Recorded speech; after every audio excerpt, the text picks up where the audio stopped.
है ना? ठीक है।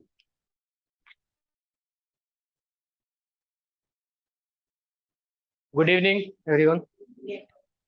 पिछले क्लास में अभी पिछले जैसे हमने एथिक्स का स्टार्ट किया है, तो हमने अब तक क्या क्या कंपोनेंट्स एथिक्स के कवर किए आज तक सिलेबस में से। हमने सबसे पहले सिलेबस देखा, सिलेबस में क्या क्या था। उसके बाद हमने एथिक्स के कुछ कुछ टॉपिक्स कवर करने का ये ट्राई की है ना। पहला टॉपिक क्या था उसमें से? Essence of ethics.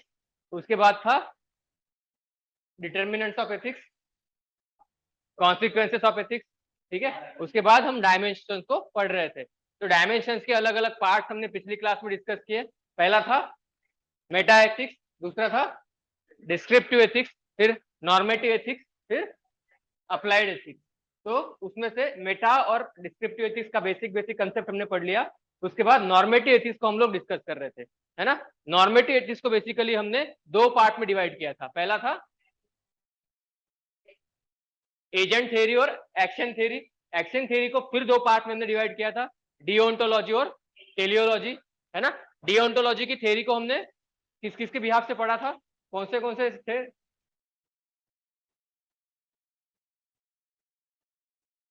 Agent theory and action theory.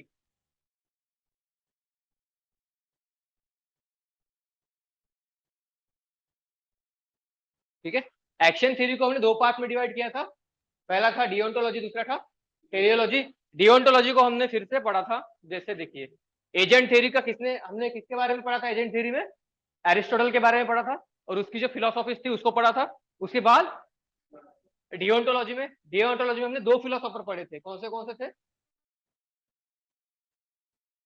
डिओन्टोलॉजी में एक कांट था और दूसरा जेएस मिल पढ़ा था, है ना। टेलियोलॉजी में पढ़ा था। ठीक है, टेलियोलॉजी में कौन से दो पढ़े थे हमने? एक तो बैंथम और फिर जेएस मिल। तो एरिस्टोटल के हिसाब से जो भी नॉर्मेटिव एथिक्स है वो कैसे डिफाइन करता है? एजेंट थ्योरी में क्या होता है, जो भी किसी पर्सन का कैरेक्टरिस्टिक्स है, मतलब कभी किसी का कैरेक्टर है, उसके ऊपर से जो फिलोसफी डिवाइड होती है उसको बोलते हैं हम लोग एजेंट थ्योरी। फिर एक्शन थ्योरी में क्या होता है? डिओन्टोलॉजी में क्या होता है? प्रोसेस इंपॉर्टेंट है। जो मीन्स हम लोग एक्वायर करते हैं किसी को किसी चीज को गेन करने के लिए, उस मीन के ऊपर बहुत कुछ चीजें डिपेंड करती है। और टेलियोलॉजी में मीन्स मैटर नहीं करता, खाली एंड प्रोडक्ट मैटर करता है। ठीक है, उसके बाद डिओन्टोलॉजी में इमानुएल कांट का पढ़ा था और टेलियोलॉजी में हमने दो फिलोसॉफी पढ़ी थी, एक तो बैंथम की और दूसरी जेएस मिल की। बैंथम के हिसाब से क्या था?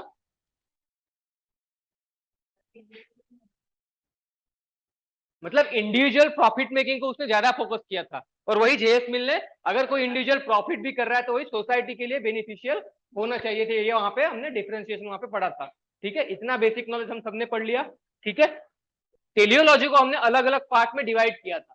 पहला था यूटिलिटेरियनिज्म, जो हमने जेएस मिल और बेंथम के उसमें पढ़ा। फिर दूसरा था कॉन्ट्रैक्टेरियंस। कॉन्ट्रैक्टेरियंस में हम लोग तीन पढ़ेंगे, थॉमस थॉमस वेब, जॉन लोके और रूसो। वो भी आज हम देखने वाले हैं। उसके बाद हम लोग देखेंगे कंटेम्प्रेरी कॉन्ट्रैक्टेरियन, उसमें जॉन रॉस की थ्योरी ऑफ जस्टिस और अमर्त्य सेन की थ्योरी। उसके बाद हम आखिरी पढ़ेंगे कंटेम्प्रेरी फेमिनिस्ट एथिक्स, उसमें उसको बोलते हैं एक नाम है एथिक्स ऑफ केयर। ठीक है, वो क्या है हम लोग देखेंगे आज आगे। तो आज हम लोग स्टार्ट करेंगे कॉन्ट्रैक्टेरियन एथिक्स के बारे में। ठीक है, कॉन्ट्रैक्टेरियंस मतलब इनका बेसिकली कहना था इंडिविजुअल और गवर्नमेंट के बीच में कोई कॉन्ट्रैक्ट है। अब वो कॉन्ट्रैक्ट कौन से फॉर्म में होगा, कैसे होगा, उसके बिहाफ से हम लोग इन चीजों को डिवाइड करते हैं। जैसे तीन लोग हैं, वेब्स, लॉक और रूसो, इन तीनों ने जो कॉन्ट्रैक्ट था सोशल कॉन्ट्रैक्ट, उन तीनों को अलग अलग कॉन्टेक्स्ट में डिफाइन किया है। और कॉन्ट्रैक्ट किन किन लोगों के बीच में होता है? जो इंडिविजुअल है और स्टेट है। स्टेट मतलब कोई भी सरकार, कोई भी गवर्नमेंट हो सकती है। ठीक है, तो क्या क्या था हम लोग आगे देखेंगे।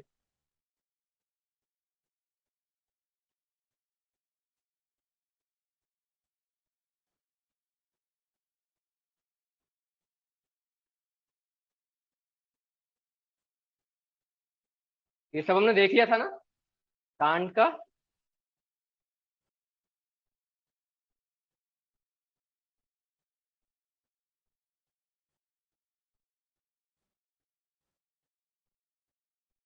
यूटिलिटेरियन में बेंथम और जेएस मिल, कॉन्ट्रैक्टेरियन में भी हम लोग पढ़ेंगे।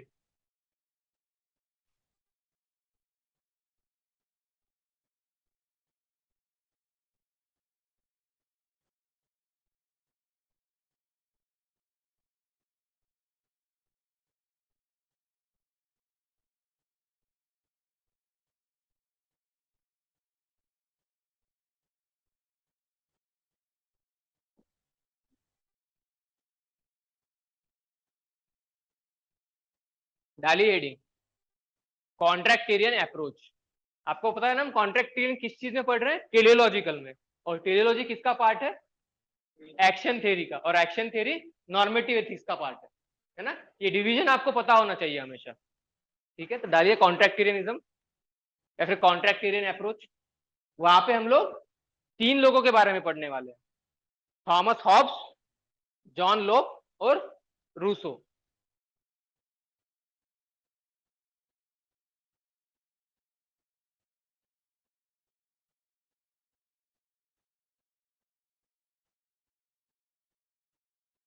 लिख लिया इनका हेडिंग, तीनों का नाम लिख लिया सबने। थॉमस हॉब्स फिलोसोफर्स के नाम है, इन्होंने ही दी थी थेरीज, अलग अलग थेरीज।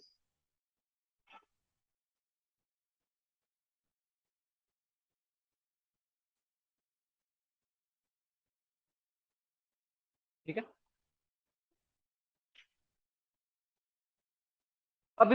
अब हम देखेंगे कि इन तीनों को कॉन्ट्रैक्टेरियंस क्यों कहा जाता है, क्योंकि इन तीनों ने कॉन्ट्रैक्ट के बारे में बात की थी। कौन सा contract, ethics is based on a contract और एग्रीमेंट। इन्होंने बोला था कि जो भी एथिक्स है वो एक कॉन्ट्रैक्ट के ऊपर बेस्ड होता है। कौन सा कॉन्ट्रैक्ट, कंसेंसस ऑफ पीपल, उस कॉन्ट्रैक्ट पे सबकी सहमति होती है। कंसेंसस मतलब सबने वो कॉन्ट्रैक्ट को माना हुआ है, ठीक है, कंसेंसस है। और तीसरा पॉइंट था is based on the end result, मतलब पहली बात तो हम लोग क्या बोल रहे हैं, क्या पढ़ रहे हैं, टेलियोलॉजिकल स्टडी बोल रहे हैं। वहां पे क्या होता है, एंड रिजल्ट पे हम लोग फोकस करते हैं, ठीक है। तो ये कॉन्ट्रैक्ट जो भी बना हुआ है इसका फोकस किसके होगा, एंड रिजल्ट कैसे हमें लाने चाहिए, उस बेसिस पे, उस थ्योरी पे बेस्ड होगा, ठीक है। इसलिए इन तीनों को क्या बोलते हैं हम लोग, कॉन्ट्रैक्टेरियनिज्म। अब कॉन्ट्रैक्ट जो भी इन्होंने बात की थी, अब ये कॉन्ट्रैक्ट क्या था, ये किसकी बात करते हैं, सोशल कॉन्ट्रैक्ट की। Social contract which is popular theory explaining the relationship between government and citizen. लिख लो।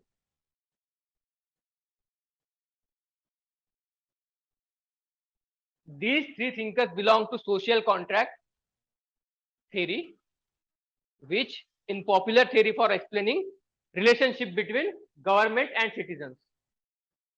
या फिर इतना भी लिख लेते तो काफी था कि contract which deals with the relationship between government and citizen.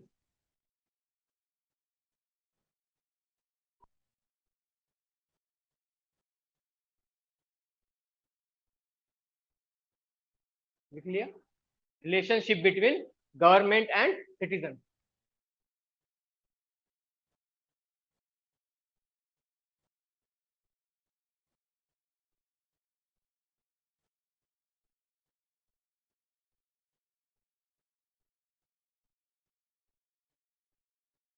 लिख लिया सबने। तो देखिए हम लोग किसकी बात कर रहे हैं, कॉन्ट्रैक्ट की। इन तीनों फिलोसोफर्स के हिसाब से ये तो जो भी इंडिविजुअल्स थे, जो भी सिटीजन्स थे, वो इतने कैपेबल नहीं थे कि वो एक दूसरे को गवर्न कर सके, है ना। इसीलिए उन लोगों ने एक साथ आके, एक सहमत आके एक कॉन्ट्रैक्ट बनाया। उस कॉन्ट्रैक्ट के हिसाब से जो भी गवर्नमेंट होगी वो गवर्नमेंट उन इंडिविजुअल के वेलफेयर के लिए काम करेगी, ठीक है, इन तीनों फिलोसोफर्स के हिसाब से। तो ये तीनों डिवाइड कैसे हुए फिर, किसी किसी का कहना था कि जो भी स्टेट है वो स्टेट एब्सोल्यूट होना चाहिए, एब्सोल्यूट मतलब बहुत स्ट्रांग होना चाहिए। किसी किसी का कहना था कि नहीं, स्टेट स्ट्रांग नहीं होना चाहिए, स्टेट मीडियम लेवल पे होना चाहिए, ताकि अगर स्टेट अगर बहुत ऑथोरिटेरियन की तरफ जा रहा है तो लोगों के पास ये राइट होना चाहिए कि उस स्टेट के खिलाफ वो आवाज उठा सके। तो इस बेसिस पे इन तीनों का डिवीजन हो गया, है ना। जैसे पहला था थॉमस हॉब्स, उनका कहना था कि स्टेट जो था वो ऑथोरिटेरियन होना चाहिए, मतलब सारी पावर, सारी जो भी कैपेसिटी है सारी स्टेट के पास होनी चाहिए, ठीक है। लॉक का कहना था कि नहीं, स्टेट ठीक है, स्टेट तो होना चाहिए, पर स्टेट इतना भी स्ट्रांग नहीं होना चाहिए कि वो इंडिविजुअल की जो फ्रीडम है उसको कर्व कर सके, ठीक है। और जो रूसो था, उनका तो मानना था कि जो भी स्टेट है वो इंडिविजुअल से मिलकर बना होना चाहिए, मतलब स्टेट जो भी था वो इंडिविजुअल पे डिपेंड होना चाहिए हमेशा। ये तीन हिसाब से इनको डिवाइड किया गया है ना। मतलब ये तीनों किस कॉन्ट्रैक्ट क्यों बोलते हैं, क्योंकि इनका बेसिक फिलोसफी क्या थी कि इंडिविजुअल और स्टेट के बीच में कोई कॉन्ट्रैक्ट है ना, इसलिए हम इन तीनों को कॉन्ट्रैक्टेरियन बोलते हैं। अब जो भी रिलेशनशिप है गवर्नमेंट और सिटीजन का, वो कैसे होना चाहिए, उसके बिहाफ पे इन तीनों का डिवीजन है अलग अलग। समझ में आया बेसिक इसका क्या है।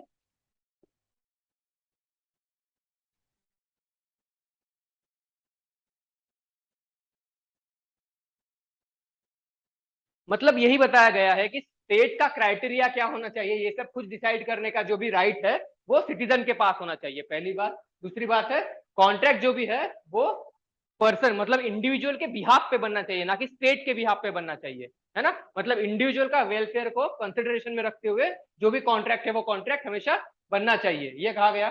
तीसरा है स्टेट के ऊपर एक मॉरल ऑब्लिगेशन है। मॉरल ऑब्लिगेशन मतलब आप सबको पता है, पॉलिटी पढ़ी है आप सबने GS2 में, है ना। वहां पे डायरेक्टिव प्रिंसिपल है। डायरेक्टिव प्रिंसिपल किस लिए बनाया गया कॉन्स्टिट्यूशन में? क्योंकि स्टेट के ऊपर ये ऑब्लिगेशन रहता है कि स्टेट ने हमेशा इंडिविजुअल सोसाइटी के वेलफेयर के लिए कुछ ना कुछ प्रोसेस बनाओ या फिर लॉ है वो बनाने चाहिए। उससे क्या होता है, सोसाइटी में हमेशा जो भी डेवलपमेंट है वो डेवलपमेंट होते रहती है, और एक जो गवर्नमेंट है, गवर्नमेंट के ऊपर ये रिस्पॉन्सिबिलिटी रहती है ना। तो यहाँ पे भी यही दिखाने की कोशिश की गई है कि जो भी गवर्नमेंट है उसके ऊपर एक मॉरल ऑब्लिगेशन होगा। क्या, किसका? टू सर्व द पीपल, लोगों को सर्व करने का एक मॉरल ऑब्लिगेशन सोसाइटी के ऊपर होगा, इसीलिए वो सोशल कॉन्ट्रैक्ट बनाया गया था। ठीक है, ये लिख लो। जो भी सोशल कॉन्ट्रैक्ट थ्योरी है उसका एथिक्स में रिलीवेंस क्या है? Relevance of social contract theory in ethics.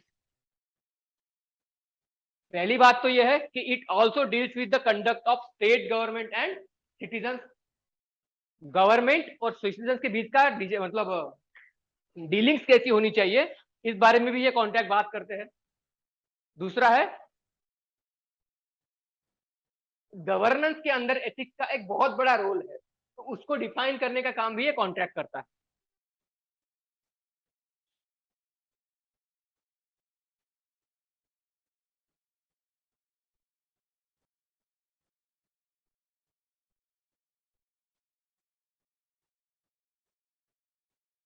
और तीसरा है theory is based on the explanation of human nature by Thomas Hobbes. अब हॉब्स ने ह्यूमन नेचर को कैसे डिफाइन किया था उसके ऊपर भी ये कॉन्ट्रैक्ट बेस्ड होता है।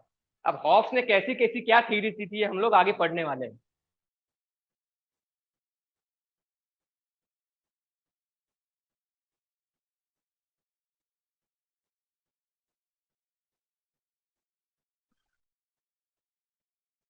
हो गया।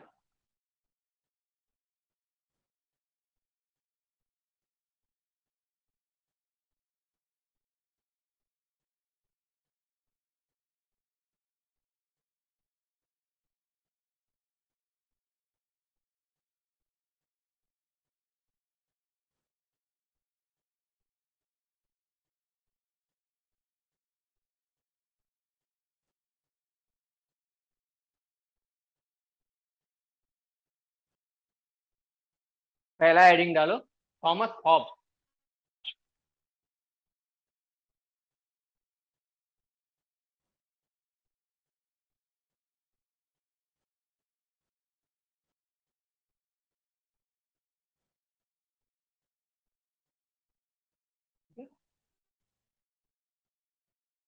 जब मैंने आपको सिलेबस का इंट्रोडक्शन दिया था तब मैंने आपको एक चीज बताई थी कि जितने भी फिलोसोफर्स है, जितने भी थिंकर्स है एथिक्स में हम लोग पढ़ेंगे, जो भी फिलोसॉफीज उन्होंने दी है वो उनके टाइम पीरियड के हिसाब से दी है। मतलब कोई अगर मिडिवल टाइम पे होगा, कोई एंशियंट टाइम पे होगा, उस टाइम की सोसाइटी जैसी होगी, जैसे जैसे एक्सपीरियंस उन्होंने किए होंगे उस हिसाब से उन्होंने अपनी थेरीज दी है। तो एग्जाम्पल अभी ये हॉब्स है। हॉब्स ने 15-16 सेंचुरी के बीच में एग्जिस्ट किया था। उसके टाइम पे जो भी सोसाइटी थी वहां पे वायलेंस बहुत ज्यादा होता था। तो इनके हिसाब से, हॉब्स के हिसाब से जो भी ह्यूमन नेचर है वो बहुत ही वायलेंट होता है ना। ह्यूमन नेचर हमेशा खुद के वेलफेयर के बारे में सोचता है। ठीक है, अगर ह्यूमन को अकेला छोड़ दिया जाए तो वो एक दूसरे में झगड़े करने लग जाएंगे, एक दूसरे का साथ में मिलकर वेलफेयर नहीं देखेंगे, वो एक दूसरे के खिलाफ हो जाएंगे। ऐसा हॉब्स का कहना था। वैसा उसने उन्होंने क्यों कहा होगा? क्योंकि उनके टाइम की सोसाइटी ही वैसी थी। ठीक है, तो इनके हिसाब से इंडिविजुअल जो होते हैं ये बहुत ही कॉन्फ्लिक्ट पैदा कर सकते हैं, टेंशन पैदा कर सकते हैं, क्याओस बनाते हैं, या फिर मर्डर की मिस्ट्री पैदा बना सकते हैं अगर इंडिविजुअल को हम लोग उनके हाल पे छोड़ दें। इनका कहना है कि इसीलिए इंडिविजुअल को कंट्रोल करने के लिए हमें स्टेट के कंसेप्ट की जरूरत है। स्टेट मतलब कोई भी गवर्नमेंट होगी, या फिर स्टेट मतलब कोई भी ग्रुप ऑफ इंडिविजुअल होगा जो इंडिविजुअल को गवर्न करने की कोशिश करेगा। और इनकी जरूरत क्यों है? क्योंकि इंडिविजुअल खुद को कभी कंट्रोल नहीं कर पा सकते, क्योंकि उनकी जो इंडिविजुअल फीलिंग्स है उनके हिसाब से सब लोग बिहेव करते हैं। ऐसे हॉब्स का कहना था। इसलिए हॉब्स ने कहा कि चलो हम लोग एक सोशल कॉन्ट्रैक्ट करते हैं, उसके हिसाब से एक स्टेट होगा जो स्टेट इंडिविजुअल को गवर्न करने की कोशिश करेगा। क्लियर है हॉब्स का? लिख सकते हो तो लिख लो। अपने लैंग्वेज में लिख लेना, बस शॉर्ट में लिखना।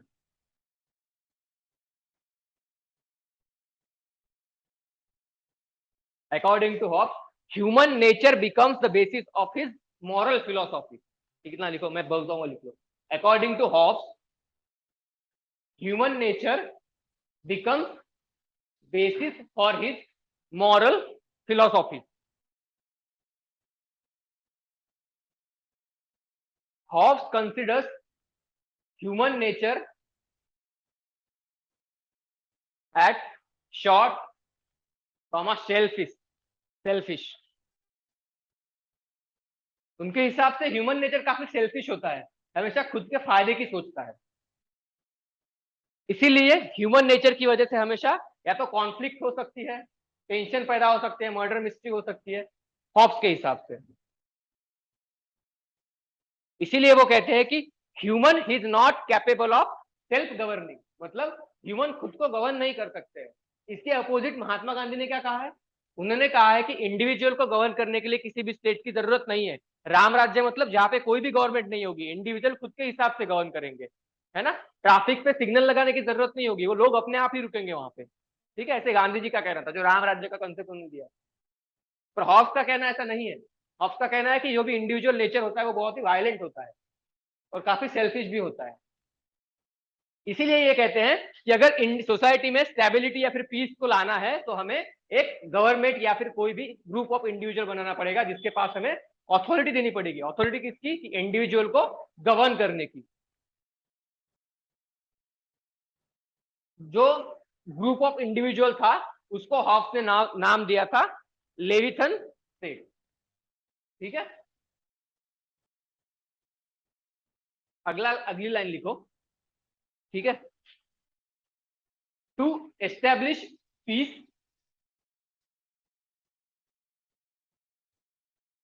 to establish peace and stability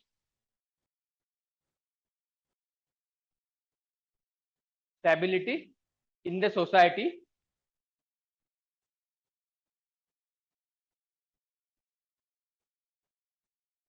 there should be state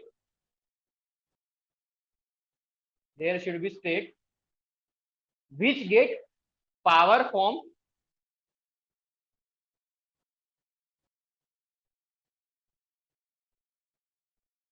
people on the basis of social contract, which get power from people on the basis of social contract.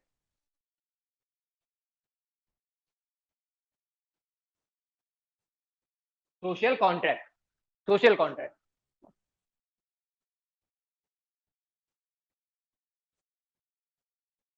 अगला पॉइंट लिखो। according to that contract,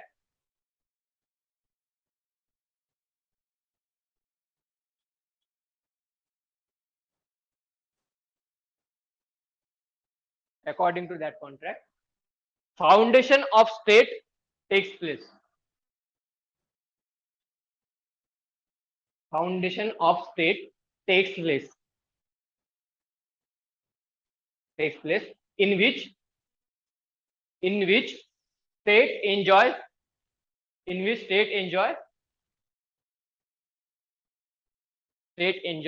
absolute power.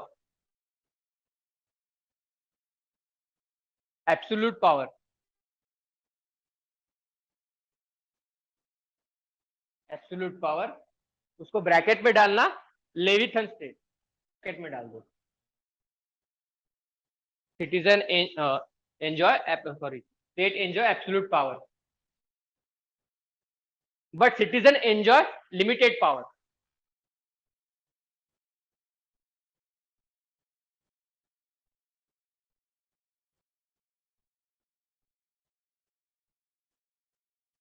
लिखा। अगला point लिखो। According to Hobbes, state should be authoritarian.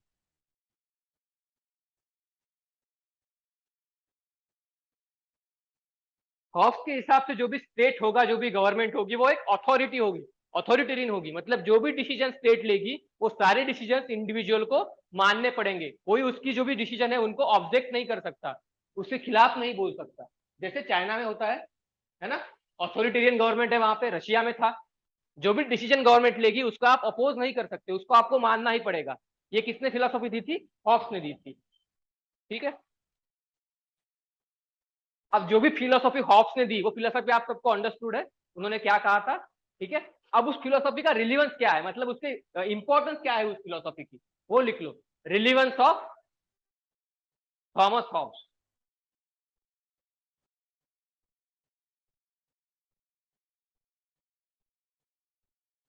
मतलब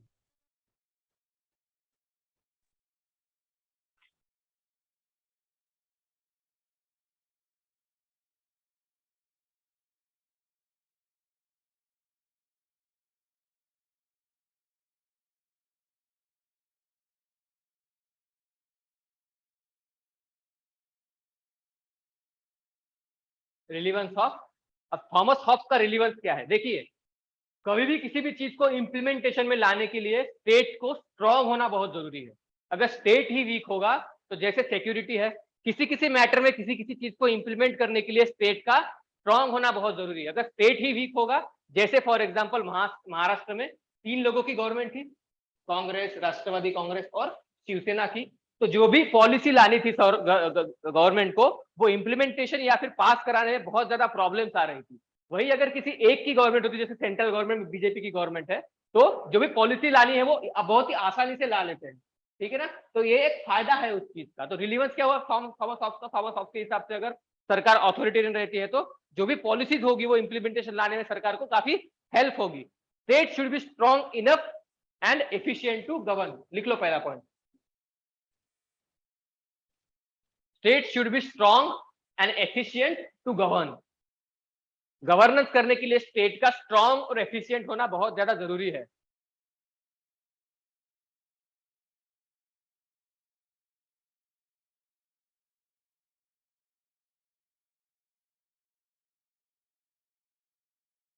उसके बाद लिखो, Hobbes state's moral basis to govern. मतलब हॉब्स कहते हैं कि अगर मॉरल बेसिस जो भी गवर्न करने का वो है social contract. State's moral basis to govern is social contract, जिसमें क्या होगा, इंडिविजुअल के पास एब्सोल्यूट राइट नहीं होगा। एब्सोल्यूट राइट किसके पास होगा? गवर्नमेंट के पास होगा।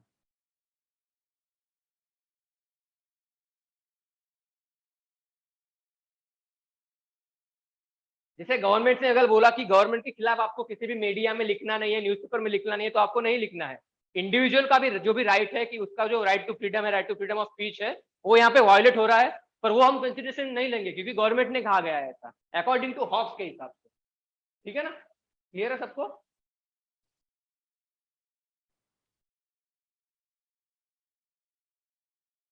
एप्लीकेशन लिख लो उसका, एग्जाम्पल जैसे बोल सकते हैं, कहाँ पे ये थ्योरी कहाँ कहाँ पे अप्लाई हो सकती है। पहला है security and issues of right to privacy.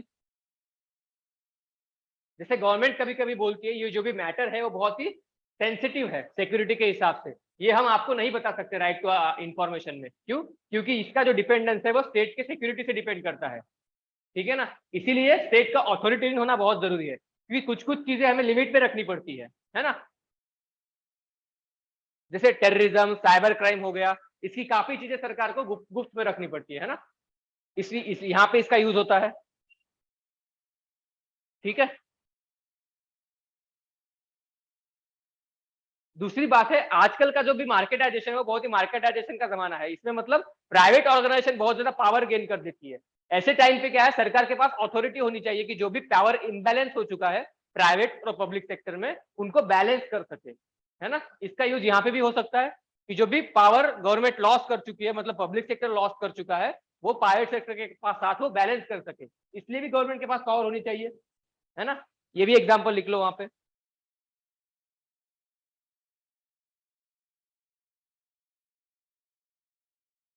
Short में लिखना बस।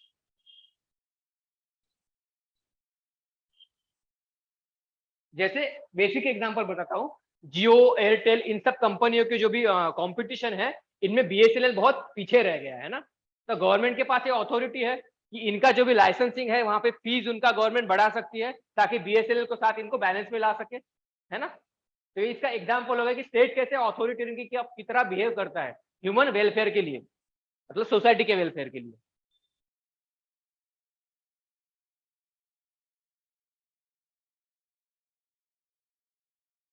मतलब थॉमस हॉब्स के हिसाब से अगर गवर्नमेंट स्ट्रांग नहीं होगी तो सोसाइटी में केओस या फिर जो भी इंसिडेंट्स है, कॉन्फ्लिक्ट, वो बहुत ज्यादा हो सकते हैं, है ना। किसी किसी स्टेट की गवर्नमेंट एग्जांपल अगर हम देखते हैं, जैसे महाराष्ट्र पकड़ लो या फिर कोई भी स्टेट है जहाँ पे स्ट्रांग गवर्नमेंट वीक है, तो वहां पे हम पाते हैं कि कॉन्फ्लिक्ट या फिर जो भी चीजें होती है वो बहुत ज्यादा होती है। जैसे जम्मू कश्मीर में था, है ना, काफी चीजें वहां पे होती है कि कॉन्फ्लिक्ट बहुत ज्यादा होती है। इसलिए अथॉरिटेरियन या फिर स्ट्रांग गवर्नमेंट होने की जरूरत बहुत ज्यादा है ना। तो ये हो गए हॉब्स की थ्योरी के सारे एप्लीकेशन, हम कहाँ कहाँ पे यूज कर सकते हैं उसको, ठीक है ना। अब हम लोग क्रिटिसिज्म देखेंगे, ठीक है। स्टेट के पास अथॉरिटी होना ये एक लिमिट तक ठीक है, पर एक लिमिट से ज्यादा अगर हम उसके पास अथॉरिटी दे देते हैं वो इंडिविजुअल को एक लॉस में डाल सकती है। जैसे फॉर एग्जांपल 3 फार्मर्स एक्ट आए थे हमारे यहाँ पे, है ना। वो फार्मर्स के वेलफेयर के लिए, चलो प्रेजेंट सिचुएशन के बिहाफ से तो ठीक है, बट फ्यूचर के हिसाब से, एस्पेक्ट के हिसाब से वो फार्मर के वेलफेयर के अंदर नहीं थे, इसलिए से गवर्नमेंट ने बाद में उसको कैंसिल भी किया, ठीक है। वही अगर अथॉरिटेरियन गवर्नमेंट होती तो इंडिविजुअल के पास कोई राइट नहीं होता। yes. वही अगर ऑथोरिटेरियन गवर्नमेंट होती तो इंडिविजुअल के पास कोई राइट नहीं होता कि वो जो भी लॉज ला रहे हैं उसको अपोज कर सके। वो जो भी लॉ लाते वो लोगों को मान नहीं पड़ते, है ना। तो ये यहाँ पे एक क्रिटिसिज्म हो गया उस लॉ हॉब्स के थ्योरी का, ठीक है, तो लिख लो।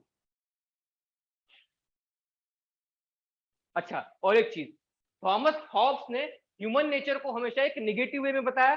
उन्होंने बताया कि ह्यूमन जो है वो बहुत ही सेल्फिश है ना, कॉन्फ्लिक्ट पैदा कर सकता है। बट उन्होंने ये नहीं बताया कि ह्यूमन केयरिंग भी होता है, उसकी कुछ हैप्पीनेस वाली कुछ अच्छी क्वालिटीज भी होती है। तो उनका पहला क्रिटिसिज्म तो ये हो गया कि उन्होंने खाली ह्यूमन के निगेटिव एस्पेक्ट को बताया, पॉजिटिव एस्पेक्ट तो उन्होंने बताया ही नहीं, ठीक है। ये पहला इश्यू हो गया, क्रिटिसिज्म हो गया उनकी थ्योरी का।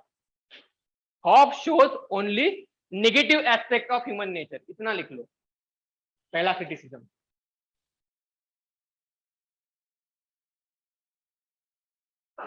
ठीक है।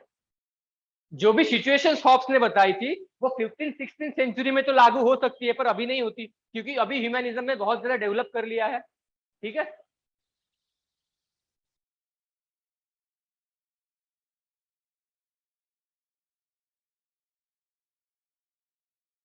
हॉब्स की जो थ्योरी थी, वो जो एंशियंट के कुछ फिलोसोफर्स थे जैसे कौटिल्य, सिगमुंड फ्रॉड, इन्होंने उनका सेटिस्फैक्शन, मतलब उन्होंने बताया था जो भी चीजें थी कि इंडिविजुअल एक सेल्फिश हो सकता है, उनका क्या बोलते हैं उसको, उनको सपोर्ट किया गया था थॉमस हॉब्स के द्वारा, ठीक है। और अपोज भी कुछ लोगों ने किया, जैसे गांधी जी ने बताया था कि स्टेट नहीं चाहिए, एरिस्टोटल ने भी बताया था कि स्टेट की जरूरत नहीं है, हमको इंडिविजुअल के कैरेक्टरिस्टिक के ऊपर बिहेव करना चाहिए। एरिस्टोटल के हिसाब से क्या था कि इंडिविजुअल के अंदर बहुत पॉजिटिव कैरेक्टरिस्टिक्स होती है ना, ठीक है। बाद में कांट ने भी बताया था कि सोसाइटी पॉजिटिव हो सकती है, कैसे, मीन्स को जस्टिफाई कर करके। ये हो गया पहला क्रिटिसिज्म। दूसरा क्रिटिसिज्म क्या है, अगर स्टेट ऑथोरिटेरियन हो जाता है तो वो इंडिविजुअल का एक्सप्लॉइटेशन भी कर सकता है, जैसे हिटलर ने किया था। जहां पे भी ऑथोरिटेरियन गवर्नमेंट होती है मोस्ट प्रोबेबली वहां पे सिटीजन का एक्सप्लॉइटेशन किया जाता है। तो ये दूसरा क्रिटिसिज्म हो गया।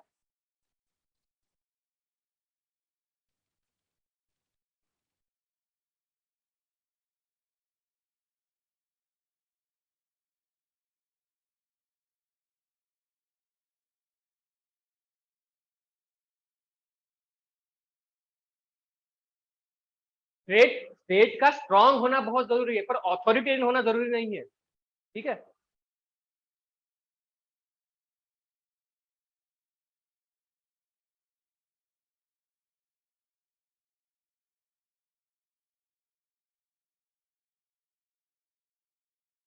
हॉब्स ने जो भी व्यूज दिए थे,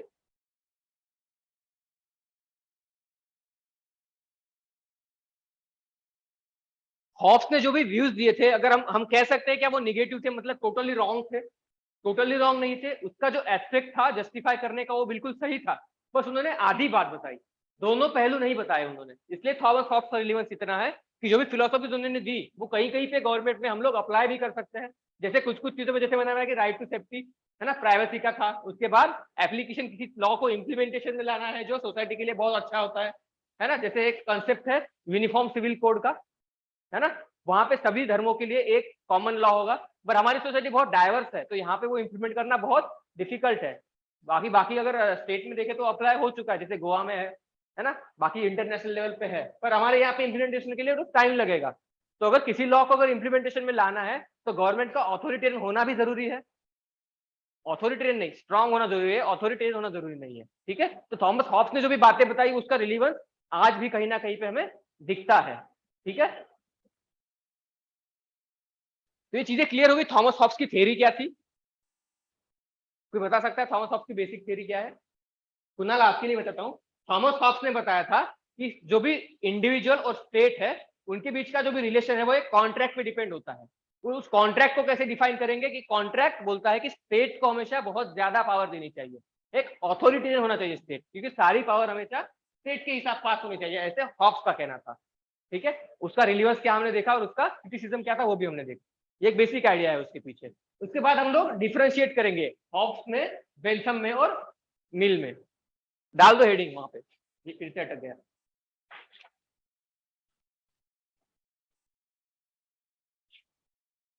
बेंथम, मिल और हॉब्स।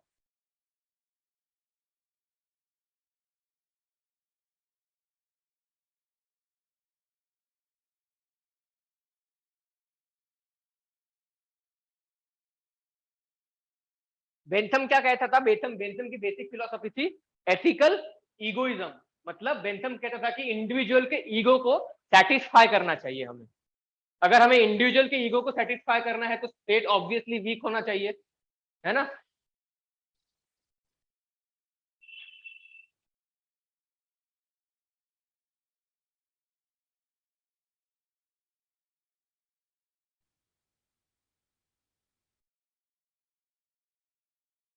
इनकी जो भी ये टर्म्स है, ये तीन टर्म्स बहुत ज्यादा इंपॉर्टेंट है, एथिकल ईगोइज्म, एथिकल अल्ट्रुइज्म और फिलोसॉफिकल साइकोलॉजिकल ईगोइज्म। ये तीनों की टर्म्स अलग अलग है।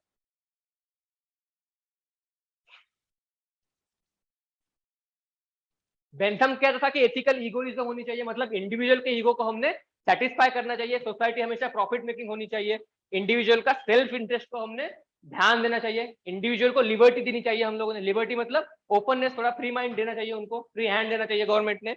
वही मिल ने क्या कहा था, एथिकल एल्ट्रुइज्म, एल्ट्रुइज्म मतलब सोसाइटी के वेलफेयर के लिए हमने वर्क करना चाहिए हमेशा। जो भी लिबर्टी है उस लिबर्टी से हमेशा सोसाइटी का बेनिफिट होना चाहिए, ना कि इंडिविजुअल का। ये इन दोनों में डिफरेंस था। और हॉब्स ने क्या बताया, स्टेट जो है वो बहुत स्ट्रांग होना चाहिए, यहाँ पे उन्होंने इंडिविजुअल के बारे में ध्यान नहीं दिया। उनकी थ्योरी को क्या बोलते हैं हम, साइकोलॉजिकल इगोइज्म। वहां पे बोला कि सेल्फलेस होना चाहिए, इंडिविजुअल को हमेशा खुद की नहीं सोचनी चाहिए, सबके बारे में सोचनी चाहिए, इंडिविजुअल सेल्फलेस होना चाहिए। Curtailing the liberty and freedom, Hobbes के हिसाब से इंडिविजुअल की लिबर्टी और फ्रीडम को कचरे में डाल दो। ये होगा डिफरेंस तीनों में का। कोई अगर हमें केस स्टडी देते हैं तो हम उस केस स्टडी को इन तीनों के हिसाब से अलग अलग तरीके से डिफाइन कर सकते हैं। आपको बस करना ये, जो भी थ्योरी आपने अभी पढ़ी उसको उस केस स्टडी में अप्लाई करना है ना।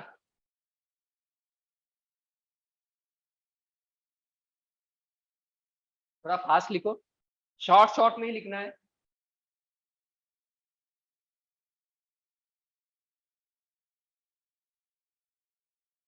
हो गया? किसी को कुछ डाउट है थॉमस हॉब्स की थ्योरी में? थॉमस हॉब्स को हम लोग किस चीज में पढ़ रहे हैं? कॉन्ट्रैक्टेरियनिज्म, कॉन्ट्रैक्टेरियंस में। ठीक है, और कॉन्ट्रैक्टेरियन किस चीज का पार्ट है? टेलियोलॉजी का। और teleology action theory, action theory normative ethics का पार्ट।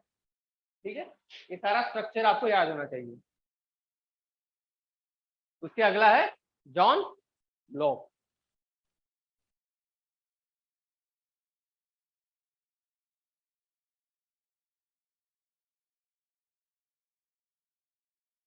इनकी जो भी फिलोसॉफी थी वो भी क्वाइटली सिमिलर थी थॉमस हॉब्स के हिसाब से, बस बेसिक बेसिक दो तीन चीजें डिफरेंट थी। वो क्या थी हम लोग देखेंगे।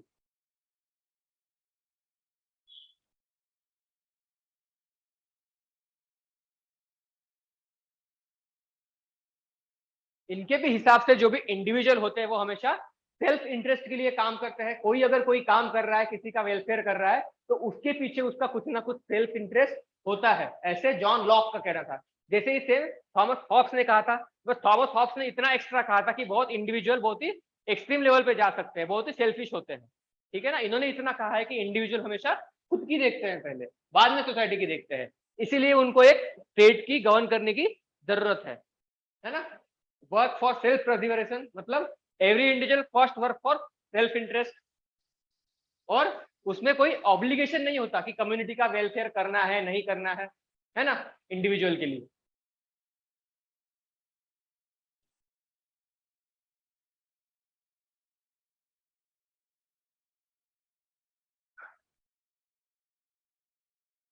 ठीक है, इंडिविजुअल के ऊपर हमेशा कोई मॉरल ऑब्लिगेशन नहीं होता, ठीक है ना। जैसे मैं हूं, मुझे आप सबका वेलफेयर करना है, ऐसे कोई मॉरल ऑब्लिगेशन मेरे ऊपर नहीं है, इसलिए मैं हमेशा सोचूंगा कि नहीं मेरा वेलफेयर कैसे होता है ये मैं सोचूंगा, है ना।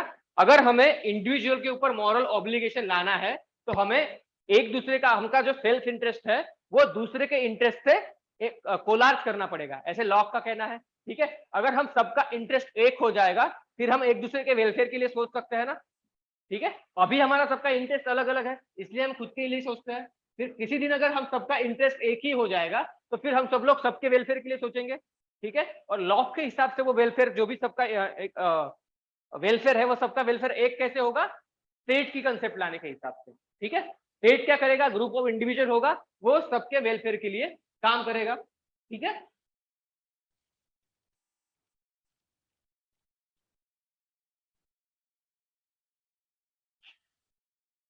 अब ये थॉमस हॉब्स से डिफरेंस कैसा है लॉक का। पहला क्या है, he rejected the philosophy of absolute state। Lock कहते हैं कि स्टेट जो है वो हमेशा एब्सोल्यूट नहीं होना चाहिए। ठीक है, जो भी चेंजेस है वो चेंजेस लाने की अथॉरिटी पावर पीपल के पास होनी चाहिए। People can revolt against the state, ये 2 पॉइंट लिख लो। हॉब्स क्या कहता था कि रिवोल्ट कर ही नहीं सकते, जो भी स्टेट बोलेगा आपको मानना ही है। पर लॉक कहते कि नहीं, लोग रिवोल्ट भी कर सकते हैं स्टेट के against, according to his theory. इतना लिखना बस, reject the philosophy of absolute state. दूसरा लिखना, people can revolt against the state.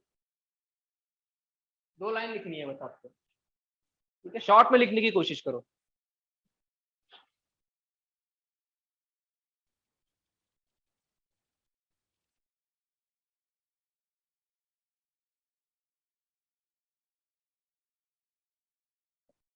जहां तक इथिक्स का मतलब है, लॉ को उतना इंपॉर्टेंस नहीं दिया जाता क्योंकि इनका जो भी कंट्रीब्यूशन है वो पॉलिटिकल साइंस में बहुत ज्यादा है ना।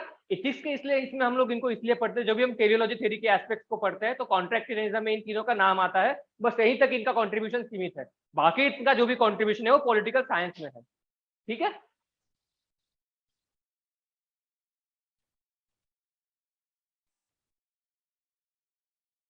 कुछ कुछ बेसिक बेसिक चीजें तो लॉक ने भी इसकी हॉब्स की शेयर की थी, लिखना मत इसको, बस समझ लो इसको, इतना इंपॉर्टेंट नहीं है।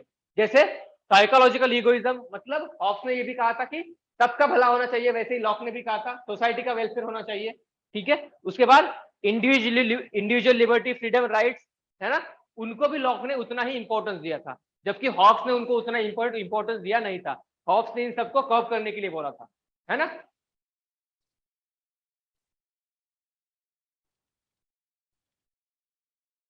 ये लिख लो, Locke is called as librarian thinker.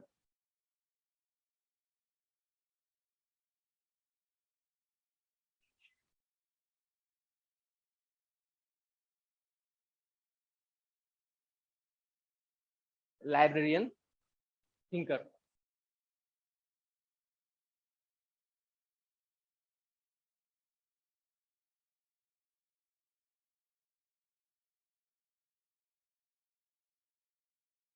हम क्रिटिसाइज भी कर ले लॉ को, फिर भी उनकी कुछ कुछ बातें तो सही है। ह्यूमन हमेशा सेल्फ इंटरेस्ट के लिए काम करता है। जैसे एक मदर है, वो सोचती है कि मेरे बच्चे का हमेशा भला होना चाहिए, है ना। फैमिली में हमेशा अपनी फैमिली को हम आगे रखने की कोशिश करते हैं, है ना। मतलब ह्यूमन नेचर कैसा है, सेल्फ मोटिवेटेड होता है, हमेशा खुद सेल्फ सेंट्रिक होता है, खुद के वेलफेयर के लिए काम करता है। हम हमेशा इंडिया को प्रेफरेंस देंगे जब हम किसी इंटरनेशनल लेवल पे जाके देखेंगे, सबको प्रेफरेंस नहीं देंगे, तो ये हमेशा ह्यूमन नेचर की बात है। ठीक है ना, खुद के लिए, खुद की सोसाइटी के लिए, खुद की राज्य के लिए, स्टेट के लिए, खुद की कंट्री के लिए हम लोग हमेशा ज्यादा सोचते हैं दूसरों के हिसाब से। अगला है रूसो।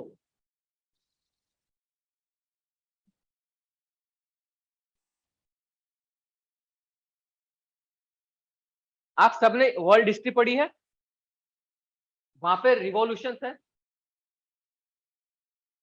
है ना, British revolution, bloodless revolution, French revolution, है ना, American revolution, Russian revolution, Chinese revolution.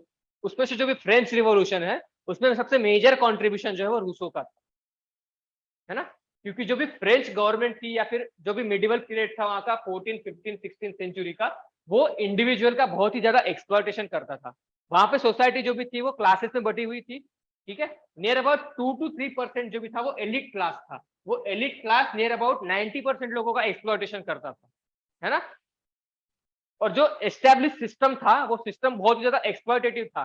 बाद में लॉक जैसे, रूसो जैसे और एक दो और फिलोसोफर्स है, उनके आने की वजह से लोगों में काफी सोचने की डेवलप, थिंकिंग कैपेसिटी उनकी डेवलप हुई। क्यों? क्योंकि इन्होंने क्या किया था, जो भी सोसाइटी है उन्होंने कहा था कि लोग स्टेट के लिए नहीं है, स्टेट लोगों के लिए है। उसके पहले कंसेप्ट था कि लोग स्टेट के लिए है, लोग स्टेट के लिए बने हुए हैं, मतलब जो भी 2-3% का क्लास है वो 90% लोगों का एक्सप्लॉयटेशन कर सकते हैं। ऐसी फिलोसॉफी पहले डेवलप की, पर रूसो ने क्या किया, उसको पूरा उल्टा कर दिया। रूसो ने कहा कि जो भी सोशल कॉन्ट्रैक्ट है वो सोशल कॉन्ट्रैक्ट एक इंडिविजुअल से लेके बना हुआ है ना। और अगर इंडिविजुअल में उसका वेलफेयर नहीं दिख रहा है तो वो जब चाहे तब उस कॉन्ट्रैक्ट को खत्म कर सकता है, ऐसे रूसो ने कहा था। लिख लो, इतना लिखना। रूसो's philosophy were most important for the French Revolution, development of French revolution. उनकी बुक थी, उसका नाम था जनरल व्हील। वहां पे उन्होंने स्टेट के अगेंस्ट में कुछ बातें लिखी थी।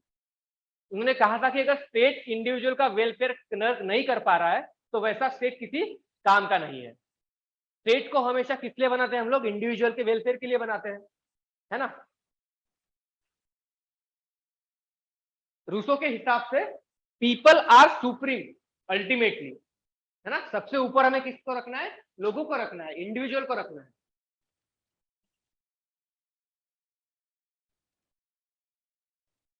जो भी सॉवरेनिटी होती है वो हमेशा पीपल की होती है, स्टेट की नहीं होती, रूसो के हिसाब से।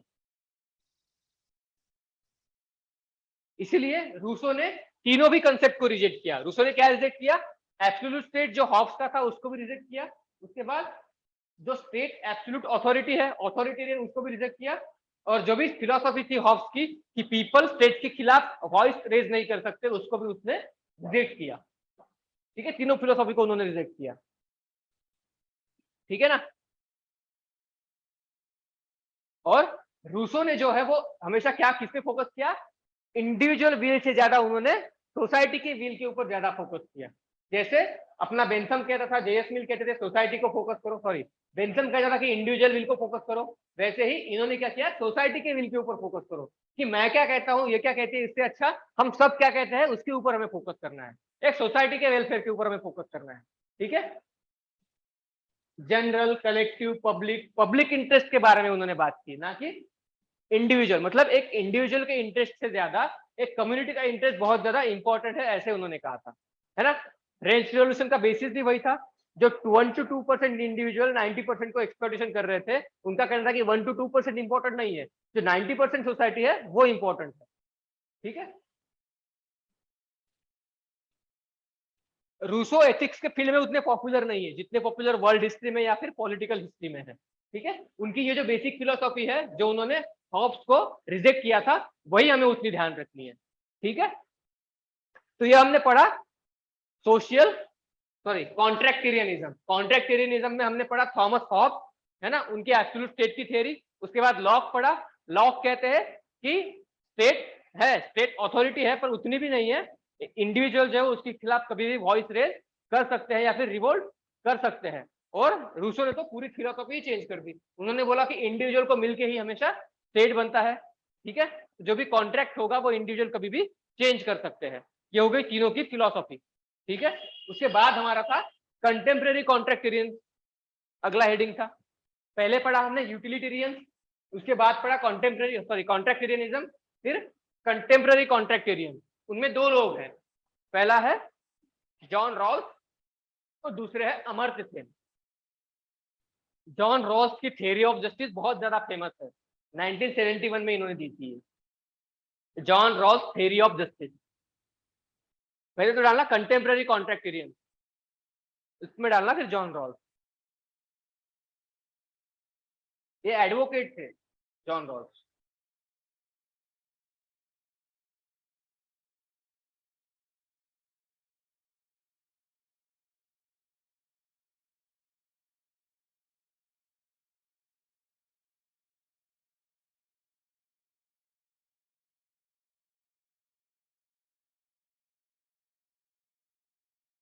जॉन रॉल्स की जो भी फिलोसॉफी थी उनमें सबसे ज्यादा इंपॉर्टेंट थी veil of ignorance and reflective equilibrium. ये दो कंपोनेंट उससे बहुत ज्यादा इंपॉर्टेंट थे। Rawls theory of justice depends on philosophy of veil of ignorance and reflective equilibrium. इतना लिख लो बस आप इसमें। John Rawls theory of justice depends on or based on philosophy of veil of ignorance and reflective equilibrium। लिख लिया? based on philosophy of veil of ignorance and reflective equilibrium। इन दो चीजों का बेसिक मीनिंग मैं आपको अभी बता देता हूं। देखो, well of ignorance, well of ignorance म्हणजे एक मतलब एक पर्दा है ना। उस पर्दे के पीछे आपका जो भी सोशल स्टेटस है, आप अमीर हो आप गरीब हो, वो सब आपको उतार के रखना है। उस पर्दे के पीछे जो भी खड़ा होगा उसका सोशल स्टेटस सबका सेम ही होगा, ठीक है ना। कोई अगर अनिल मुकेश अंबानी भी जाके वहां पे खड़ा रह रहा है तो वो भी सेम होगा, और अगर जो भी गरीब इंडिविजुअल है, बीपीएल कोई भी, वो भी वहां पे खड़ा, तो सबका स्टेटस हमेशा सेम होना चाहिए। वेल ऑफ इग्नोरेंस मतलब जो भी आपका सोशल पोजीशन है, जो भी आप हो, वो सब कुछ छोड़ के सारे एक ही लाइन में खड़े हो, ठीक है। उसको बोलते हैं हम लोग वेल ऑफ इग्नोरेंस। और दूसरा क्या है?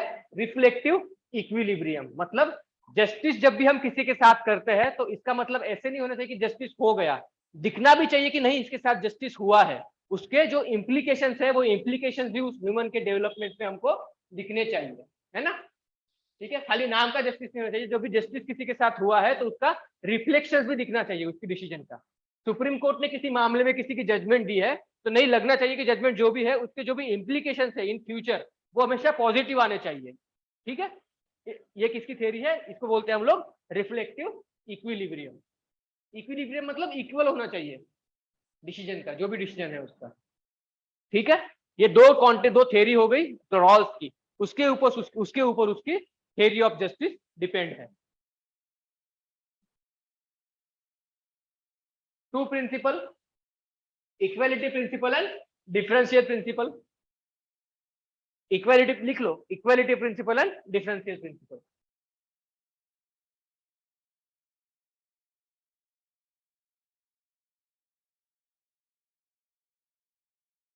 अब इक्वालिटी प्रिंसिपल मतलब लॉ के सामने सारे इक्वल है।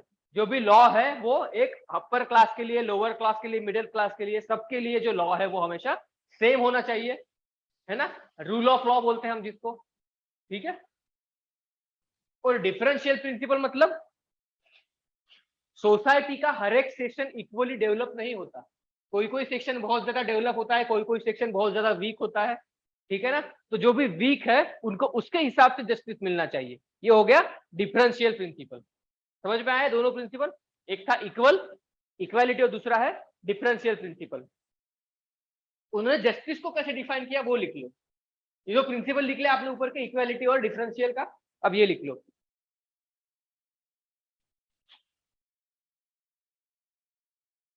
उनके हिसाब से जस्टिस क्या था?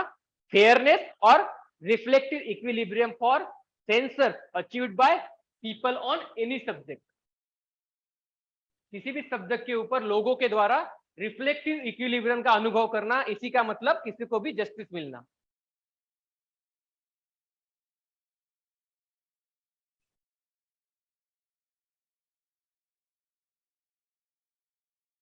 इनके हिसाब से अगर किसी ने कोई डिसीजन दे दिया है वेलफेयर के लिए तो हमें इंश्योर करना है कि वो डिसीजन का इम्प्लीमेंटेशन रियलिटी में हो रहा है, तभी हम कह सकेंगे कि उनके साथ जस्टिस हुआ है या नहीं हुआ है ना। लिख लिया सबने डेफिनेशन? समझ में आ रहा है सबको, है ना? पहले हमने हॉब्स पढ़ा, फिर जॉन लॉक पढ़ा, फिर पढ़ा रूसो, है ना? इन सबको क्या कहते थे? कॉन्ट्रैक्टेरियनिज्म। क्यों? क्योंकि इन्होंने सोशल कॉन्ट्रैक्ट की बात की थी। किसी ने बोला स्टेट अथॉरिटेरियन होना चाहिए, किसी ने बोला नहीं लोगों को आवाज उठाने की होनी चाहिए, किसी ने बोला कि नहीं पूरा जो भी कॉन्ट्रैक्ट है वो सारा लोगों के हिसाब से ही डिपेंड होगा। ठीक है, अभी हम लोग पढ़ रहे कंटेम्प्रेरी कॉन्ट्रैक्टेरियनिज्म, मतलब पिछले साल में, मतलब 1950 से आगे वाले जो भी रिलीवेंट प्रेजेंट टाइम में है।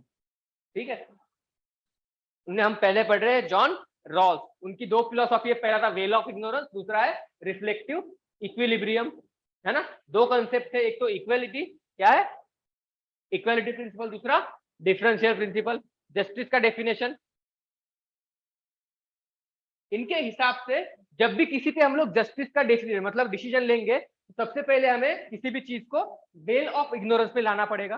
किसी भी मुकदमा चल रहा है, ठीक है ना, किसी अपर वाले क्लास वाले पे चल रहा है, किसी लोअर क्लास वाले का, किसी भी मतलब कोई भी केस चल रहा है ना, तो सबसे पहले जज को क्या करना चाहिए?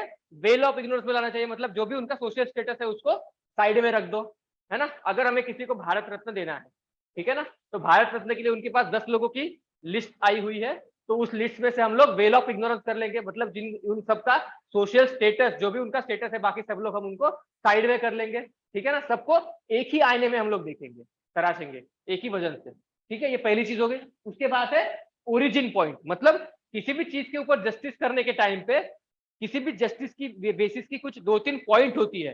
ठीक है, सुप्रीम कोर्ट की बेंचेस बैठती है ना, उन बेंचेस पे 3 या 3 से ज्यादा लोग होते हैं हमेशा।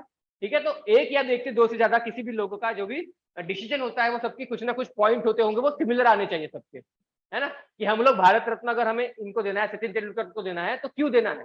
जो भी 3-4 क्वालिटी होगी, जो भी 3-4 बातें होंगी ना, वो सबकी सिमिलर आनी चाहिए कि नहीं हम इसी अच्छा, सचिन तेंदुलकर एक अच्छा क्रिकेट प्लेयर है ना, वो अपने लिए बहुत मेहनत है, जो भी 3-4 पॉइंट होंगे वो सबके सिमिलर होने चाहिए, उसको बोलते हैं हम लोग ओरिजिन पॉइंट, ओरिजिनल पॉइंट, मतलब जो भी बेसिस है उस बेसिस का, उसको बोलते हैं ओरिजिन पॉइंट। फिर क्या है?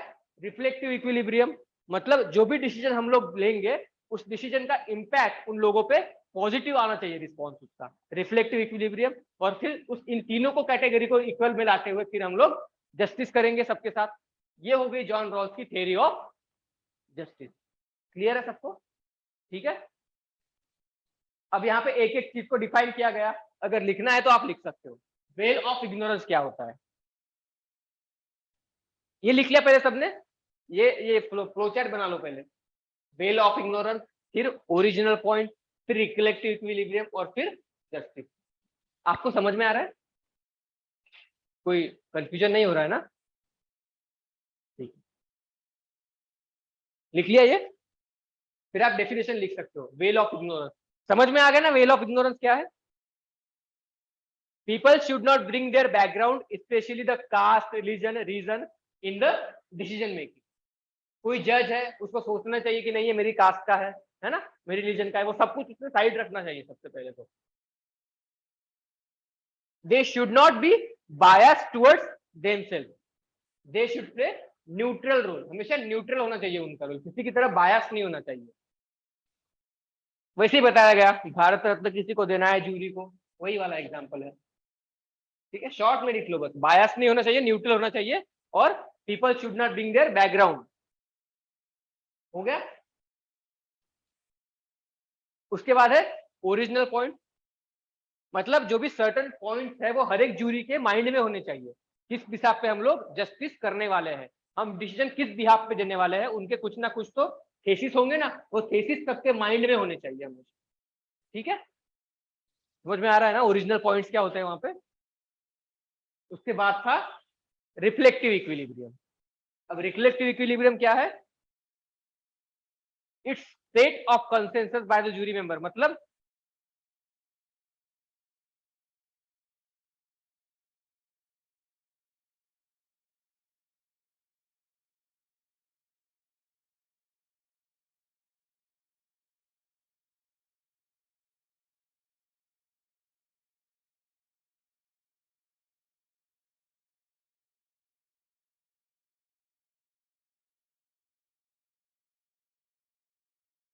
ये एग्जाम्पल के ऊपर ही डिफाइन किया गया है, इसको अवॉइड करो।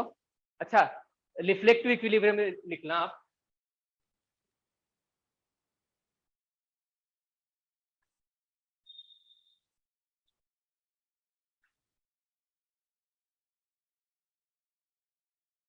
reflective equilibrium means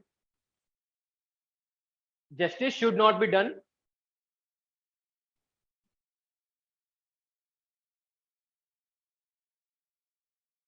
rather than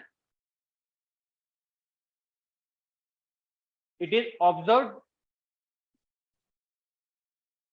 as it is done.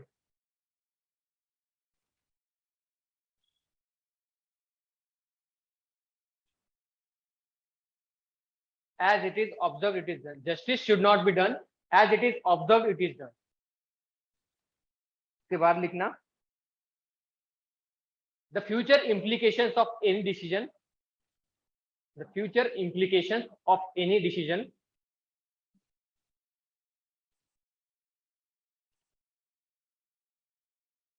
should be reflected in the justice.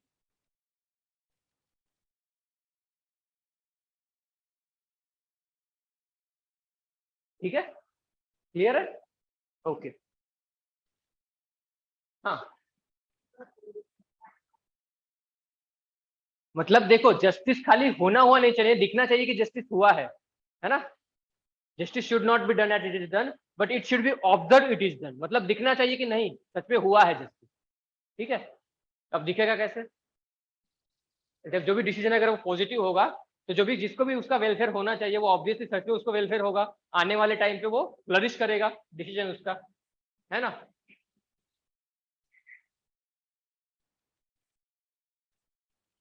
अब जो इक्वलिटी प्रिंसिपल था ना उसका एक्सप्लेनेशन दिया हुआ है, क्या बोल रहे हैं? Person should enjoy the equal rights in terms of freedom of speech, assembly, privacy, मतलब सबको इक्वल राइट होना चाहिए, प्राइवेसी के बारे में, फ्रीडम ऑफ स्पीच का राइट, असेंबली का, सबको इक्वल राइट होना चाहिए, है ना? मतलब बेसिकली ये जो इक्वलिटी प्रिंसिपल है ये पॉलिटिकल राइट्स के बारे में बात करते हैं। जैसे हमारे कॉन्स्टिट्यूशन में आर्टिकल 19 हो गया, आर्टिकल 15, आर्टिकल 16 हो गया, है ना? ये सब किसके बारे में बात करते हैं? Freedom of speech, right, freedom of expression, है ना, राइट टू इक्वालिटी, इन सब के बारे में हम लोग बात करते हैं। लिख लो यहाँ पे इक्वालिटी प्रिंसिपल, जहाँ पे आपने लिखा था ना इक्वालिटी प्रिंसिपल, उसके सामने लिख लो talks about political rights, example article 19, article 15, article 16।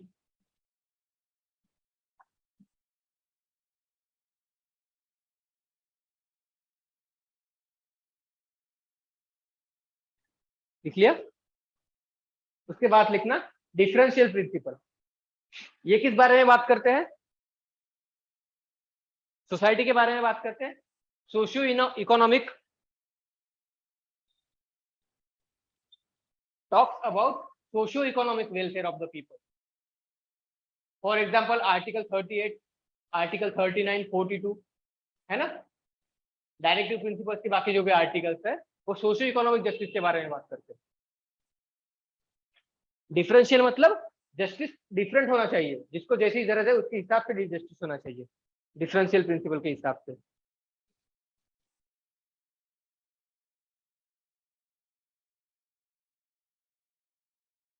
देखिए अब डिफरेंशिएट किया गया है, जो भी यूटिलिटेरियन एस्पेक्ट था वो क्या बोलता था? सर्वाइवल ऑफ द फिटेस्ट, है ना, मतलब जो भी लायक होगा उसको उसका वेलफेयर होगा, अपना प्रॉफिट बना लेगा। पर जॉन रॉस की थ्योरी क्या बोलती है?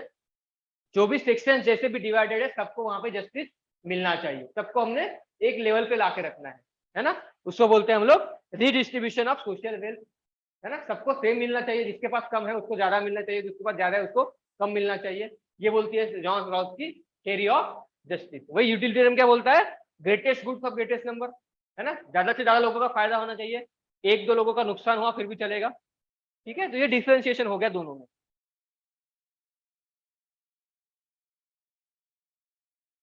वही है, justice should not only be done, it should be appear that it is being done, है ना? जो आपने पहला पॉइंट बताया था वो ये वाला।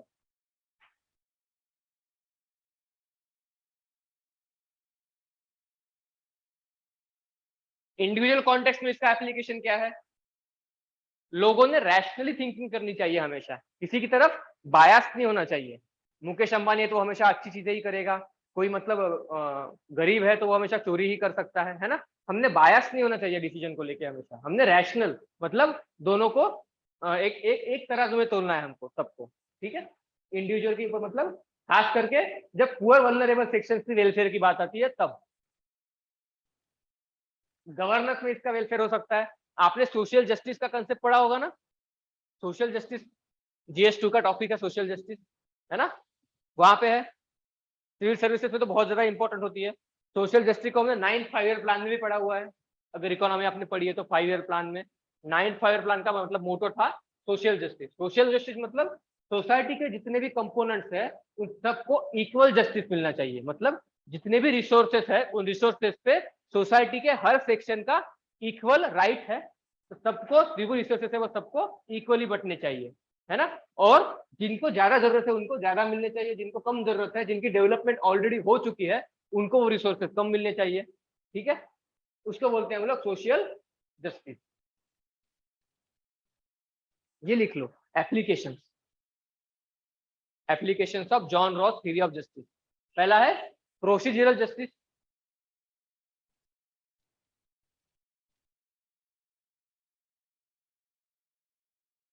किसी पॉलिसी को बनाने में, किसी पॉलिसी को इम्प्लीमेंटेशन करने में गवर्नमेंट जो भी रास्ता अपनाती है वो हमेशा कैसा होना चाहिए, ट्रांसपेरेंट होना चाहिए, है ना।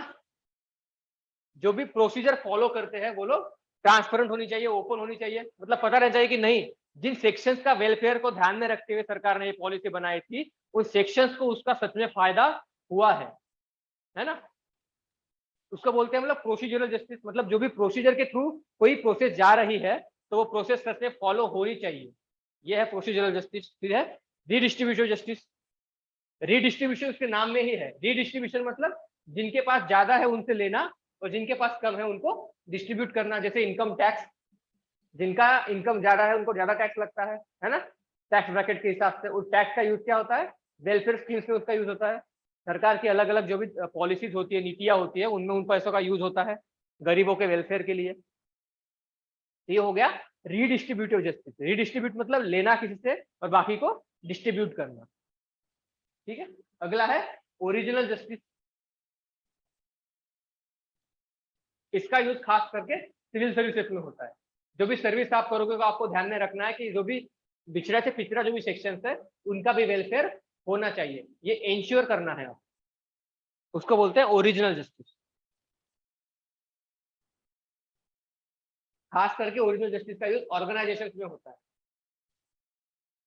ऑर्गेनाइजेशनल जस्टिस बोलते हैं उससे हम लोग। लिख लिया सबने?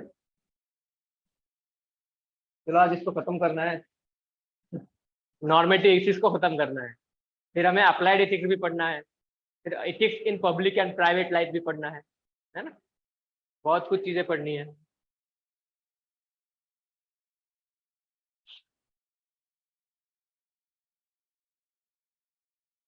अभी इसमें बस एक अमर्त्य सेन की फिलोसॉफी रहेगी और फिर फेमिनिस्ट एथिक्स रह गया, है ना।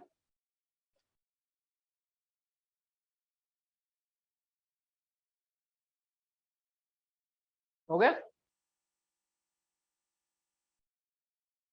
ये जो थ्योरी ऑफ जस्टिस थी ये दोनों लोगों पे अप्लाई होती थी, वो जो गवर्न करते हैं और वो जिनको गवर्न होते हैं। गवर्न करते हैं मतलब जो भी ऑफिसर्स लोग होते हैं उनके ऊपर भी थ्योरी अप्लाई होती है, और जिनका गवर्न होता है मतलब जो इंडिविजुअल है हम लोग, वो भी इस थ्योरी में अप्लाई होते हैं, ठीक है। क्रिटिसिज्म लिख लो।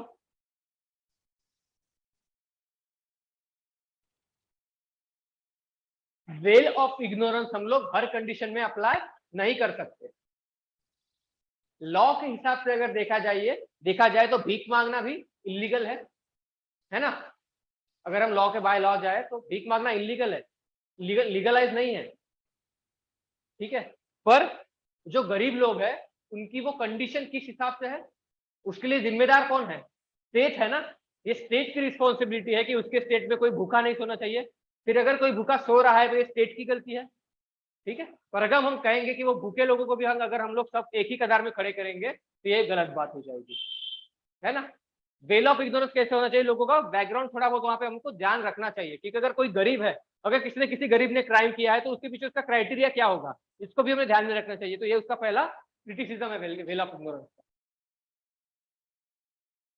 क्योंकि अगर कोई अनएजुकेटेड है तो अनएजुकेटेड क्यों है, उसके पीछे के रीजन क्या है, ये भी पता करना चाहिए ना हमें।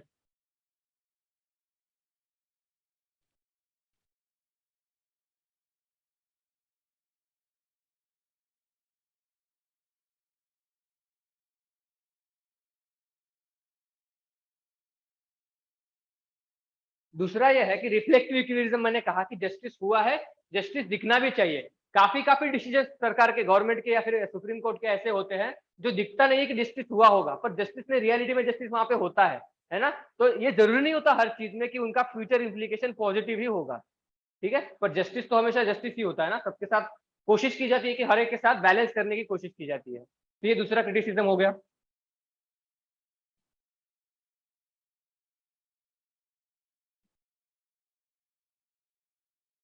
देखिए, जो जॉन रॉल्स की थियरी ऑफ जस्टिस है, उसका रिलीजन वेस्टर्न सोसाइटी में बहुत ज्यादा है, क्योंकि वेस्टर्न सोसाइटी है मेनली डेवलप्ड सोसाइटी है, वहां पे स्टैंडर्ड ऑफ लिविंग लोगों का अच्छा है, ना कि हेट्रोजेनस सोसाइटी, मतलब इंडिया जैसी सोसाइटी जहाँ पे बहुत सारे लोग मिलजुल के रहते हैं, डाइवर्सिटी है हमारे यहाँ पे, बहुत से लैंग्वेज है, बहुत से मल्टीलिंगुअल है, बहुत सी सोसाइटी है, अलग अलग कल्चर है, अलग अलग रीजन के लोग रहते हैं, तो यहाँ पे थियरी ऑफ जस्टिस अप्लाई होना बहुत ही डिफिकल्ट है। ये कहाँ पे अप्लाई हो सकती है?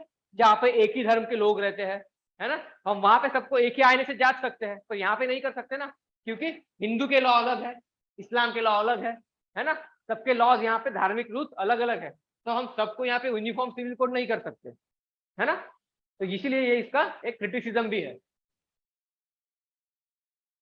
theory of justice is considered more relevant in the homogeneous society, not in the heterogeneous society like India। जैसे इंडिया की है ना, हमारी मल्टीकल्चरल है, बहुत से लोग रहते हैं यहाँ पे अलग अलग धर्म के, तो यहाँ पे सबके लिए एक ही कानून लाना इतना आसान नहीं है। समझ में आ रहा है? उसके बाद है अमर्त्य सेन। अमर्त्य सेन ने जो भी जॉन रॉल्स का थ्योरी ऑफ जस्टिस था, उनको रिजेक्ट किया था, ठीक है ना। उनके हिसाब से अगर हमको जस्टिस करना है किसी के साथ, तो पहले उनका पूरा डेवलपमेंट करो, है ना। उन्होंने कहा था कि डेवलपमेंट एज जस्टिस, उनकी बुक का नाम है। अमर्त्य सेन के हिसाब से अगर हमें किसी को एक पढ़ने में किसी को जस्टिस करना है, तो पहले उनका हमें माइंड को हमने डेवलप करना चाहिए उनको, फिर अगर कोई गलती करता है तो उसके बाद उनके साथ जस्टिस कर सकते हैं, है ना। जो भी जॉन रॉस की थ्योरी थी, मतलब इक्विलिब्रियम जस्टिस की या फिर वेल ऑफ इग्नोरेंस की, उन्होंने टोटली उनको रिजेक्ट कर दिया। उन्होंने कहा अगर किसी इंडिविजुअल को जब जस्टिस करना है, तो पहले उसका डेवलपमेंट करो, उसका विकास करो पहले तो, है ना। जो भी इसेंशियल चीज है, एजुकेशन, हेल्थ, है ना, ह्यूमन रिसोर्स की जो भी कंडीशनिंग होती है, ये सारी पहले इंडिविजुअल्स को प्रोवाइड करो, उसके बाद ही तो आप उसके साथ जस्टिस कर पाओगे, है ना। मतलब जो मेजोरिटी ऑफ सेक्शंस है, जिनको चीजें मिल रही है, उनके साथ आप बाकी लोगों को खड़ा करके बोल नहीं सकते कि इनके साथ जस्टिस कर रहे हैं करके, है ना। अगर उनके साथ जस्टिस कर रहे हैं, तो वो भी जो सेक्शन है जो पिछड़े रह गए हैं, उनको एक कतार में लाके पहले खड़ा करो, फिर आप जस्टिस की बात करना, ठीक है। तो अमर्त्य सेन का जो मॉडल है, वो हम लोग केरला में देख सकते हैं, वो इम्प्लीमेंटेशन हो रहा है। वहां पे पहले इंडिविजुअल की डेवलपमेंट पे ध्यान दिया जाता है, ठीक है। क्लियर है सबको? कंटेम्प्रेरी कॉन्ट्रैक्टेरियन, उसमें कौन दो थे? एक तो जॉन, सॉरी, है ना, जॉन रॉल्स, और दूसरा अमर्त्य सेन। दोनों की फिलोसॉफी सबको समझ में आ गई? कुणाल?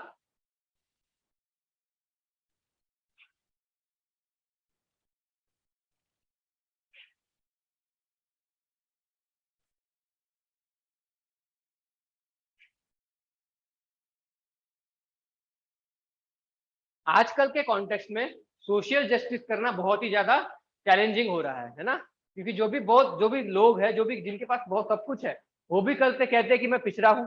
जैसे फॉर एग्जाम्पल, अगर किसी एस्पायरेंट के पेरेंट्स क्लास 1 ऑफिसर है ना, फिर भी वो अपनी कैटेगरी का बेनिफिट लेके आगे बढ़ रहा है ना।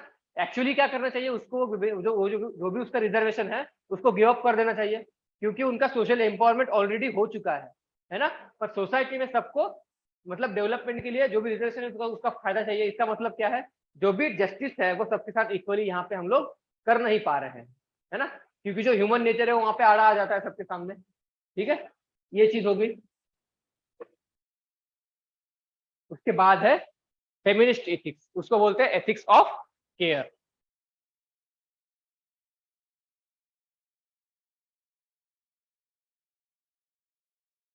ये जो टर्म है फेमिनिस्ट एथिक्स, ये किसने दी थी? कैरोल गैलिगन, क्लाउडिया कॉर्ड और एलिसन जैगर। ये तीन फिलोसोफर बहुत ज्यादा इंपॉर्टेंट है फेमिनिज्म, फेमिनिस्ट एथिक्स के कॉन्टेक्स्ट में। लिख लो इनका नाम, तो हेडिंग डालना फेमिनिस्ट एथिक्स, उसको ब्रैकेट में डालना एथिक्स ऑफ केयर, और इन तीनों के नाम लिख लेना, Carol Gilligan, Claudia Card, Alison Jaeger.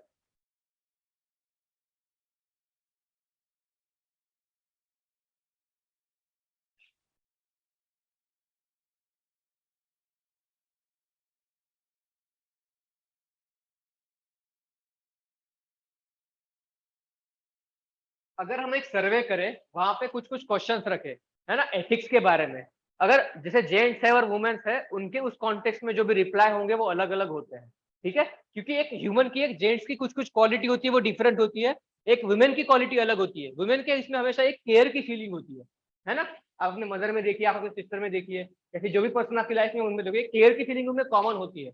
कुछ कुछ क्वालिटीज है वो बाकी चीजों में कॉमन होती है। जैसे अगर हम मेल में देखेंगे तो पावर, है ना, फॉर्मल, ऑटोनॉमी, मतलब मेरे हर अंडर कंट्रोल में चीजें होनी चाहिए, है ना, ये मेन में बहुत ज्यादा होता है।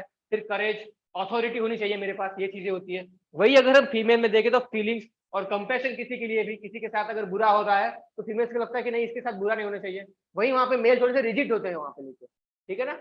ठीक है, तो ये काफी कुछ कुछ चीजें क्वालिटी हो गई है फीमेल की अलग होती है, जैसे इनफॉर्मेलिटी, इंटरडिपेंडेंस, केयर, रिस्पॉन्सिबिलिटी, है ना। As compare to male, female बहुत ज्यादा रिस्पॉन्सिबल होती है, ये सर्वे कहता है, मैं नहीं कह रहा हूँ, ठीक है। तो ये क्वालिटी है, यहाँ पे डिफ्रेंशिएट की जाती है। तो फेमिनिस्ट एथिक्स कहता है कि ये जो भी क्वालिटीज वुमेन की होती है, इनको हमें यूज करना चाहिए, मतलब इनको हमें प्रॉस्पर और करना चाहिए। जैसे वुमेन को है तो उनको, वुमेन को हमें स्ट्रेंथन करना चाहिए इन सब चीजों में, ठीक है।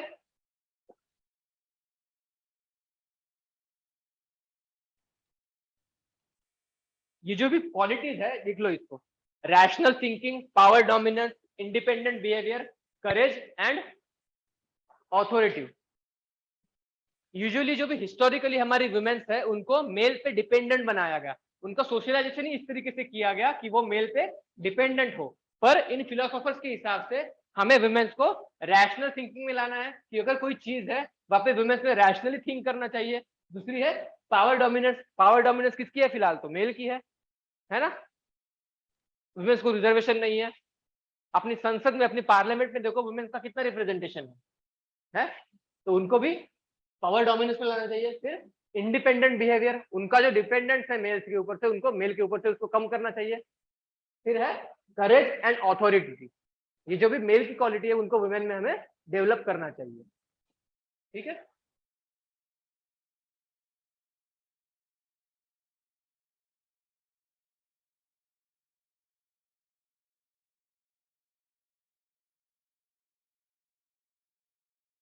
देखिए इंडिविजुअल में हमें, अगर फिलहाल क्या होता है ना, अगर कोई लड़की है तो लड़की तो ये कोई चीज, कोई काम कर ही नहीं सकती, वो तो उसके लिए बनी ही नहीं है। मिलिट्री में लड़कियां भर्ती नहीं हो सकती। ये जो भी बायसनेस है लड़कियों के हिसाब से, ये हमें इंडिविजुअल के हिसाब से, हमें दिमाग में से हमें तो पहले निकालनी पड़ेगी वुमेन्स का डेवलपमेंट करने के लिए। समझ में आ रहा है ना, इंडिविजुअल व्यू हमें चेंज करना पड़ेगा। दूसरा है सोसाइटल के हिसाब से, society should promote gender justice, मतलब जो परमिशन करने के लिए मेल्स को परमिशन आसानी से मिल जाती है, वही चीजें करने के लिए फीमेल्स को परमिशन आसानी से नहीं मिलती। तो हमें क्या करना चाहिए, जेंडर डिस्क्रिमिनेशन जो भी सोसाइटी में हो रहा है उनको चेंज करना चाहिए, ठीक है। दूसरा है मेनी सोशल एविल, कुछ कुछ एविल प्रैक्टिसेस आज भी है, जैसे चाइल्ड मैरिज हो गया, है ना, उस चीज की वजह से वुमेन्स डेवलप ही नहीं कर पाती, उनकी जो क्वालिटीज है वो डेवलप नहीं हो पाती। तो ये भी हमें यहाँ पे ध्यान में रखना पड़ेगा सोसाइटी में चेंज करने के लिए। फिर है गवर्नेंस में, गवर्नेंस में भी हमें फेमेन एथिक्स का बहुत ज्यादा यूज होता है ना। जेंडर जस्टिस अगर हो जाए वर्क प्लेसेस पे, जैसे जो भी वर्क प्लेस है वहां पे एनवायरमेंट जो है वो हमेशा मेल के ओरिएंटेशन में होता है, फीमेल के ओरिएंटेशन में नहीं होगा। आपने काफी जगह देखा भी होगा, अगर सैलरी जो भी है, अगर क्वालिफिकेशन मेल या फीमेल का दोनों का सेम है, तो भी फीमेल को उतनी सैलरी नहीं मिलती जितनी मेल को मिलती है। फॉर एग्जाम्पल कोई ईंटों की भट्टी पे गया हुआ है, वहां पे फीमेल्स भी काम करती है, तो जितनी रोजी उनको मिलती है मेल को, उनके आधी रोजी ही फीमेल्स को मिलती है, जबकि काम तो दोनों सेम कर रहे होते हैं, है ना। तो ये क्या हो गया, जेंडर जस्टिस नहीं है वहां पे। तो जेंडर जस्टिस हमें लाना पड़ेगा, किस लिए, फीमेल इथिक्स को और स्कोप में लाने के लिए, है ना, उनकी जो क्वालिटीज है उनको हाईलाइट करने के लिए। समझ में आ रहा है ना।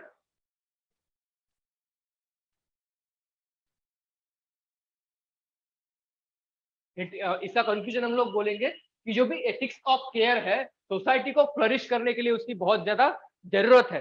सोसाइटी ने और इंडिविजुअल ने उस चीज को प्रमोट करना चाहिए, ठीक है ना, ताकि सोसाइटी और लेवल से, अच्छे लेवल से डेवलप कर सके। यहाँ पे एक चीज है, एक थ्योरी है, बैंक की मून था एक वर्ल्ड बैंक का प्रेसिडेंट, उन्होंने कहा था अगर इंडिया की जितनी भी फीमेल पार्टिसिपेशन फिलहाल इकोनॉमी में कंट्रीब्यूट कर रही है, मतलब इंडिया की जीडीपी में जितनी कंट्रीब्यूशन फीमेल की है, वो अगर फीमेल जितनी इंडिया में है, जैसे फीमेल का कंट्रीब्यूशन फिलहाल 5 to 10% है, उसमें से अगर उन्होंने बोला कि जितनी भी इंडिया की फीमेल्स है उसमें से अगर 50% भी वुमेन को अगर कंट्रीब्यूट करने के लिए परमिशन दी जाती है तो भी इंडिया की जीडीपी 50% से बढ़ जाएगी। समझ में आया? मतलब वुमेन जितना कंट्रीब्यूशन फिलहाल दे रही है वो बहुत ही कम है, 5 to 10% है। अगर जितने भी इंडिया की फीमेल पॉपुलेशन है उनकी अगर उनमें से अगर 50% के वुमेन भी अगर कोई काम करना का अगर उन इनिशिएटिव ले सकती है, अगर उनको परमिशन दी जाए तो इंडिया की जीडीपी 50% से बढ़ जाएगी, है ना? और ये रियलिटी भी है। ठीक है,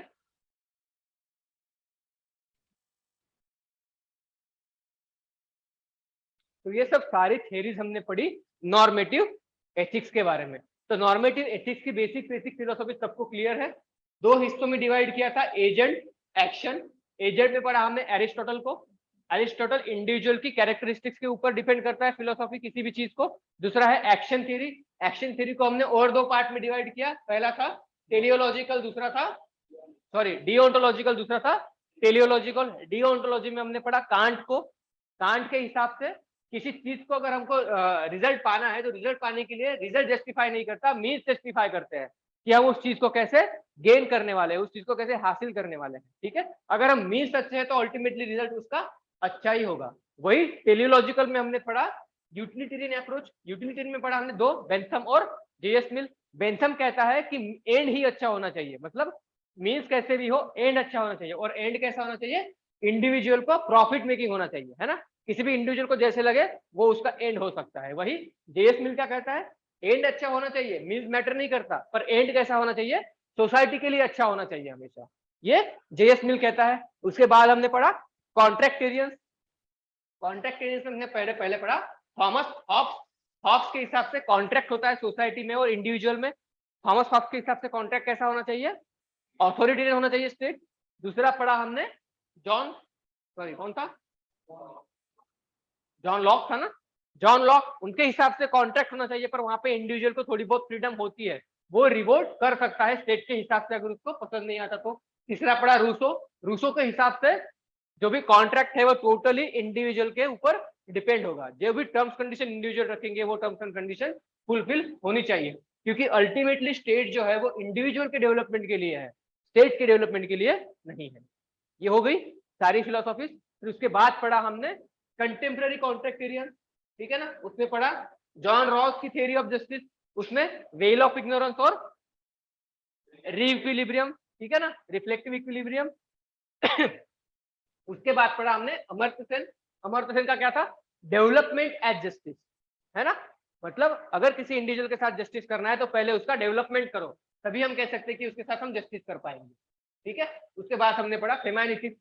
फेमाइनिटिक्स में हम लोग जो भी थे दो तीन फिलोसोफर्स के नाम और जो भी ह्यूमंस की क्वालिटीज है उनको इंप्रूव करने के लिए हम लोग क्या क्या कर सकते हैं वो पढ़ा। तो ये सारी चीजें थी नॉर्मेटिव एथिक्स के बारे में,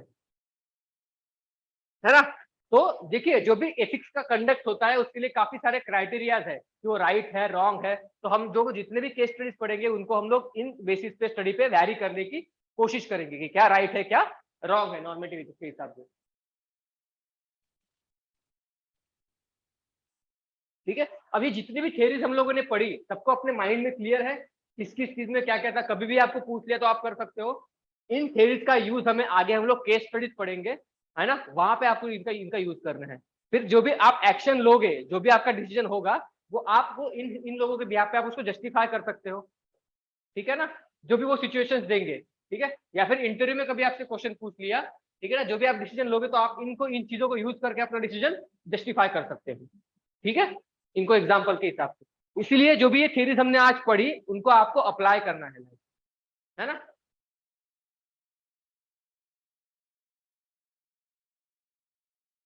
लिख लो, this normative theories shows that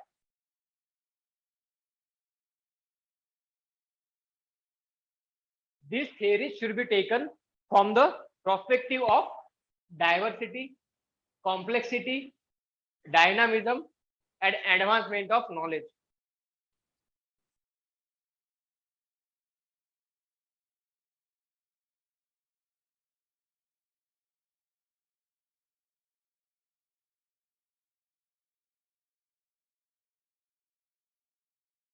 ठीक है, ये जो भी थेरीज है उनको हमको किसके कॉन्टेक्स्ट में अप्लाई करना है, डाइवर्सिटी के बिहाफ को मद्देनजर रखते हुए, फिर कॉम्प्लेक्सिटी सोसाइटी की उसको ध्यान में रखने हुए, अपने हमारी सोसाइटी बहुत ज्यादा कॉम्प्लेक्स है इंडियन सोसाइटी, फिर डायनामिज्म है, बहुत ही ज्यादा डायनामिक है, कभी भी चीजें ड्रास्टिकली चेंज होती रहती है हमारे यहाँ पे, उसको ध्यान में रखना है। और फिर एडवांसमेंट ऑफ नॉलेज, जो भी नॉलेज हम लोग पढ़ने में गेन करते हैं उन सब चीजों को ध्यान में रखते हुए हम इन थेरीज को हमें अप्लाई करना सीखना है।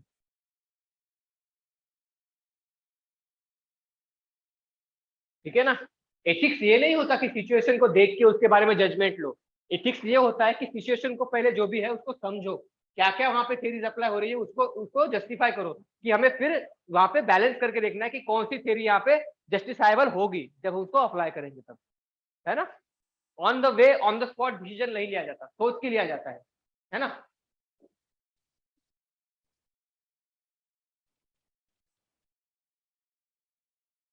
है ना, हम लोग अपनी लाइफ में अलग अलग सिचुएशन को मल्टीपल टाइम में डील करते हैं, है ना। और नॉर्मेटिव एथिक्स अगर हमारे पास है तो हम लोग वहां पे अप्लाई करके देख सकते हैं, नहीं मैं ये थ्योरी अप्लाई करूंगा वो करूंगा, मेरा मतलब हमारे पास ऑप्शन हो जाते हैं काफी ज्यादा अवेलेबल, है ना। ठीक है,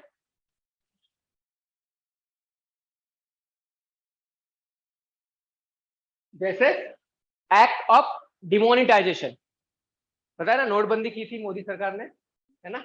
कोई कोई लोग इसको जस्टिफाई करेंगे कि नहीं ये बहुत अच्छा स्टेप था, इससे ब्लैक मनी ऐसा ऐसा हुआ वो हुआ, कोई कोई उसके अपोज में बोलेंगे, है ना, कि इस स्टेप से उतना कुछ फायदा नहीं हुआ, जैसे भी था जो भी था नेगेटिव में बोलेंगे। मतलब एक्शन को हमें डिटरमिन करना चाहिए, मतलब जब हम जो भी कोई डिसीजन लेंगे उसके हिसाब से हमें डायमेंशन ऑफ एथिक्स को ध्यान में रखना है, नॉर्मेटिव। दूसरा कौन सा है, डिटर्मिनेंट, कॉन्सिक्वेंसेस और एथिक्स को अप्लाइड, मतलब ये सारी चीजें ध्यान में रख के हमको डिसीजन लेना। क्लियर है सबको ये, ठीक है। नॉर्मेटिव एथिक्स सबको क्लियर है, ठीक है।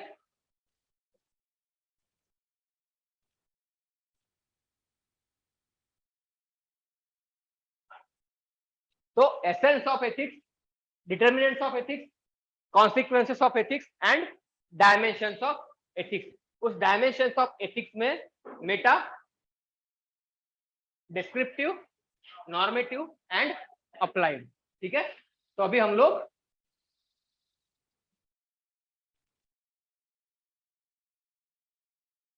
अप्लाइड एथिक्स को पढ़ेंगे। डाल दो हेडिंग अप्लाइड एथिक्स, ज्यादा बड़ा नहीं है, छोटा ही है और इंटरेस्टिंग है। एथिक्स को हम लोग हमको लाइफ में कैसे अप्लाई करना है और कौन से फील्ड में अलग अलग लेवल पे करना है वो हम लोग देखेंगे। प्रोफेशनल में कैसे करना है, मीडिया एथिक्स में कैसे होता है, लिख लो अप्लाइड एथिक्स को। Concern with application of ethics in specific context या फिर सिचुएशन में, एथिक्स को हम लोग किसी भी सिचुएशन में कैसे अप्लाई करते हैं।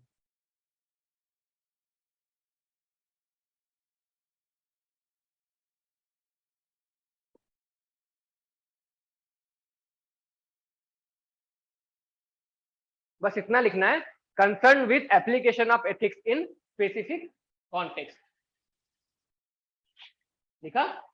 अब लिख लो टाइप्स ऑफ अप्लाइड एथिक्स। पहला है professional ethics, media ethics, sports ethics, environmental ethics, ethics in civil services, health और बायोलॉजिकल एथिक्स।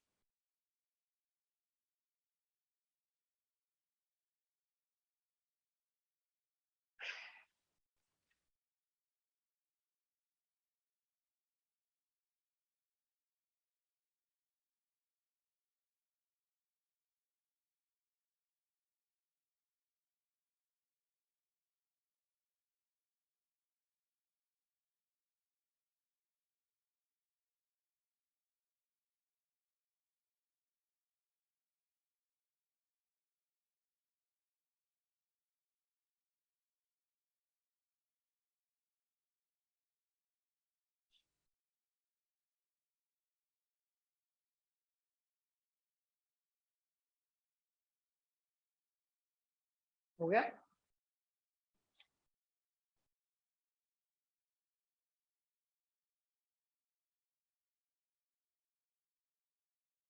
लिखो प्रोफेशनल एथिक्स,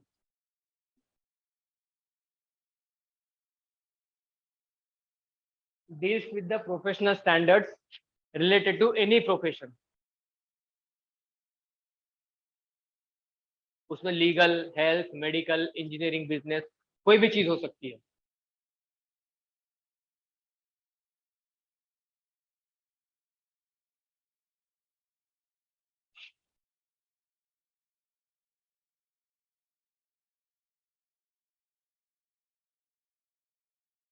हो गया।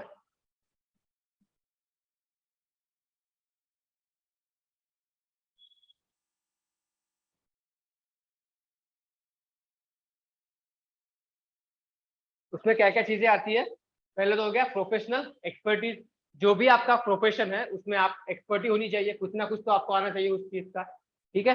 दूसरी है एफिशिएंसी। एफिशिएंसी मतलब अगर आपका वर्किंग आवर है 9 आवर्स और फिर 6 आवर्स, तो 6 आवर्स में आपको एविडेंटली काम करना है वहां पे बैठ के, है ना। ऐसे नहीं कि आप 6 आवर्स खाली बैठे हुए उसमें से 2 ही घंटे काम कर रहे हो, है ना। तो वहां पे एफिशिएंसी होनी चाहिए काम की। तीसरी है कमिटमेंट होनी चाहिए आपको खुद के काम के ऊपर, कि नहीं मेरा जो भी काम करने वाला हूँ मैं ऑबिडियंटली कर रहा हूँ। उसके बाद है रिस्पॉन्सिबिलिटी, जो भी काम मैंने किया है वो लॉन्ग पीरियड तक चलता रहेगा, है ना, कि नहीं जो भी काम है उसका काम करने के बाद उसका जो भी रिलीवेंस था वो 2 दिन के अंदर खराब हो गया। रिस्पॉन्सिबिलिटी। फिर है ऑब्जेक्टिविटी। ऑब्जेक्टिविटी मतलब ऑब्जेक्टिफाई करना चीजों को, मतलब जो भी है, जो भी काम आप लोग कर रहे हो, अगर उस पर किसी ने कल ऑब्जेक्शन लिया तो आपके पास प्रूफ होना चाहिए कि नहीं मैंने जो भी काम किया था मैंने ऑबिडियंटली किया था। बाद में उसका जो भी रिस्पॉन्सिबिलिटी है वो आपकी होगी, है ना। उसको चीजों को हमें ऑब्जेक्टिफाई करता रहना चाहिए, मतलब जो भी काम हमने किया है उसको हमें जस्टिफाई करते रहना चाहिए कि नहीं मैंने तो अपना काम कर दिया था। जैसे एथिक्स अभी पढ़ा रहा हूँ, सर ने कल को बोला कि रिजल्ट नहीं आया, मैं तो बोलूंगा कि मैंने तो बच्चों को ठीक से पढ़ाया था, रिकॉर्डिंग से जाके देख लो, है ना। ठीक है। तो मैं अपने काम से ऑब्जेक्टिफाई कर रहा हूँ। ठीक है। ये लिख लो उसकी जो क्वालिटीज है वो professional expertise, efficiency, commitment, responsibility and objectivity.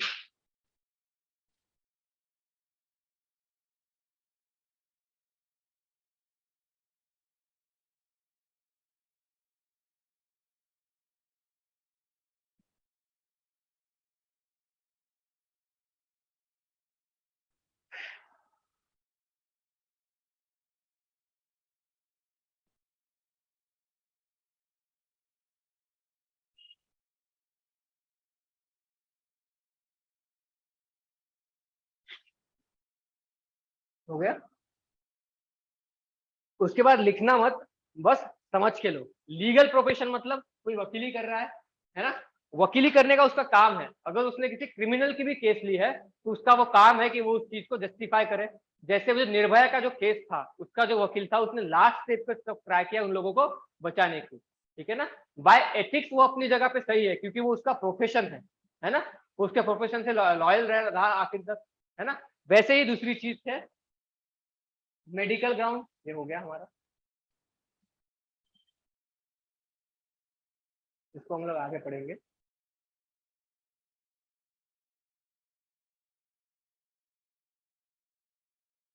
इसको लिख लो बाद में। किसी भी प्रोफेशन में इंडिविजुअल की डिग्निटी को इंपॉर्टेंस दी जाती है ना। रिस्पेक्ट होती है, ट्रुथफुलनेस होती है किसी भी चीज को लेके, कंपैशन मतलब सहानुभूति होती है, एम्पथी और सर्विस होती है।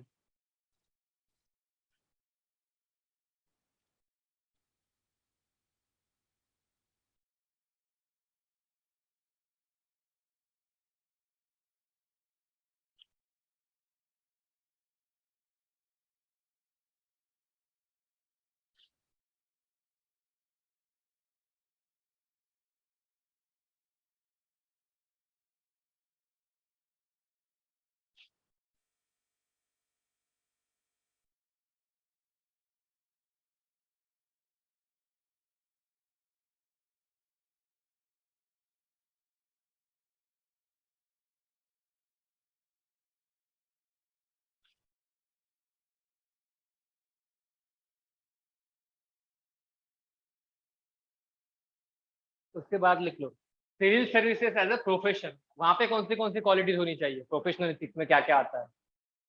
सिविल सर्विसेज एज प्रोफेशन, वहां पे पहली है न्यूट्रलिटी और इम्पार्शियलिटी लिखना। पार्शियलिटी लिखा हुआ है वहां पे लिखना न्यूट्रलिटी एंड इम्पार्शियलिटी।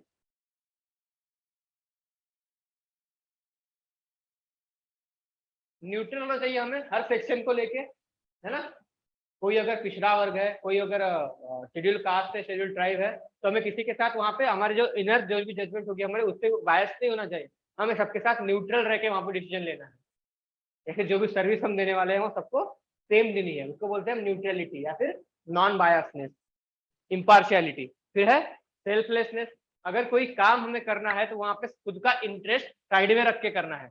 अगर कोई प्रोजेक्ट है तो उस प्रोजेक्ट को अगर मेरे गांव में लेके जाऊंगा तो उससे इतना फायदा होगा, खुद का इंटरेस्ट साइड में रख के हमें उस प्रोफेशन को करना है।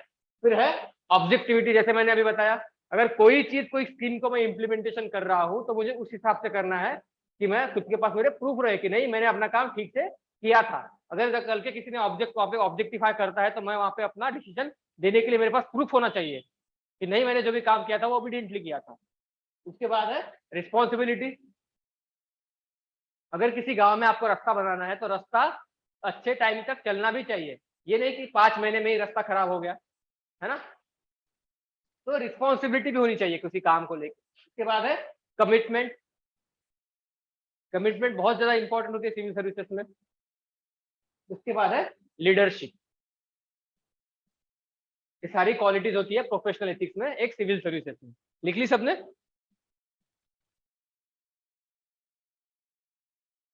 जैसे डॉक्टर का प्रोफेशन है ना।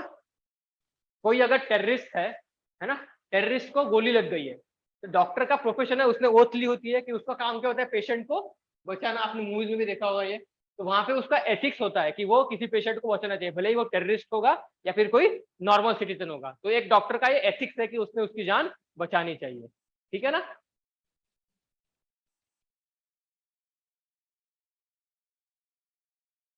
ये था पहला प्रोफेशनल एथिक्स। अगला लिखो मीडिया एथिक्स।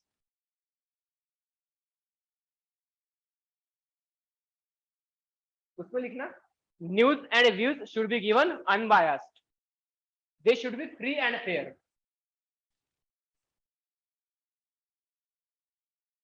आजकल काफी चीजें न्यूज पे डिपेंड करती है। बहुत से लोगों में घर लोग जो होते हैं वो न्यूज को पढ़ के देख के अपना व्यूज बना लेते हैं, इसलिए मीडिया का अनबायस्ड होना बहुत ज्यादा जरूरी है ना।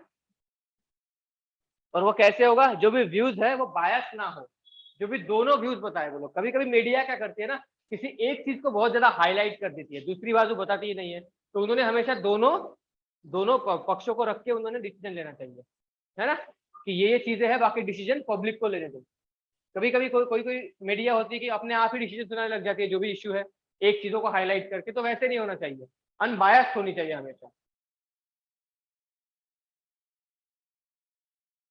ये इश्यूज है कुछ मीडिया एथिक्स में। पहला है पेड न्यूज।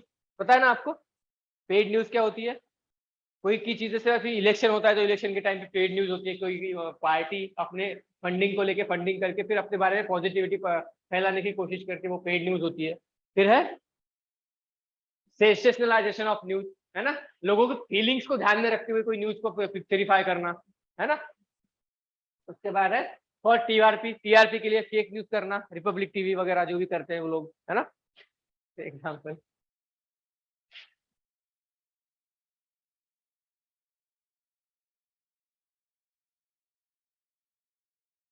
मीडिया का रोल मीडिया का रोल एथिक्स में हमेशा डिबेटेबल रहा है, हमेशा इस पे डिबेट होती रहती है। What should be role in disturb area, मतलब कोई अगर डिस्टर्ब एरिया है तो वहां पे मीडिया का रोल कैसे होना चाहिए। अगर किसी कहीं पे बाढ़ आ गई है ना, तो वहां पे मीडिया का रोल कैसे होना चाहिए, इस पे हमेशा डिबेट होती होती रहती है कि उन्होंने एक्चुअल कंडीशन दिखानी चाहिए नहीं दिखानी चाहिए। उसमें लोगों के अंदर हाइपरनेस आ जाती है ना काफी ज्यादा।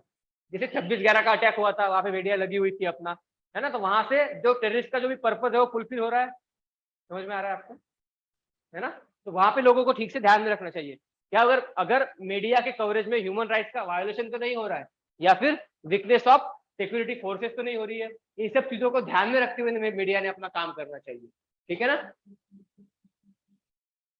ह्यूमन राइट्स का वायोलेशन मतलब अगर किसी का मतलब जैसे कुछ पर्सनल केसेस होते हैं ना जिसको हम उनका नाम डिस्क्लोज नहीं कर सकते, मीडिया उनका नाम भी डिस्क्लोज कर देती है, तो ये हो गया ह्यूमन राइट्स का वायोलेशन हो जाता है उनका वहां पे, है ना। और 26/11 का जैसे मैंने बताया कि वहाँ पे ऑपरेशन चल रहे थे मिलिट्री और मीडिया उसका लाइव फुटेज दिखा रही थी, तो उसका बेनिफिट टेररिस्ट को हो रहा था, है ना। तो ये भी होगा कि सिक्योरिटी फोर्सेस को हार्म नहीं करना चाहिए अपना। दूसरी बात, जब सर्जिकल स्ट्राइक किए थे तो उन्होंने कुछ कुछ जो लीडर्स थे वो लोग क्या रहे थे, पॉलिटिकल प्रूफ मांग रहे थे उस चीज का, तो ये बात भी गलत है ना। ऐसी चीजें नहीं करनी चाहिए मीडिया में।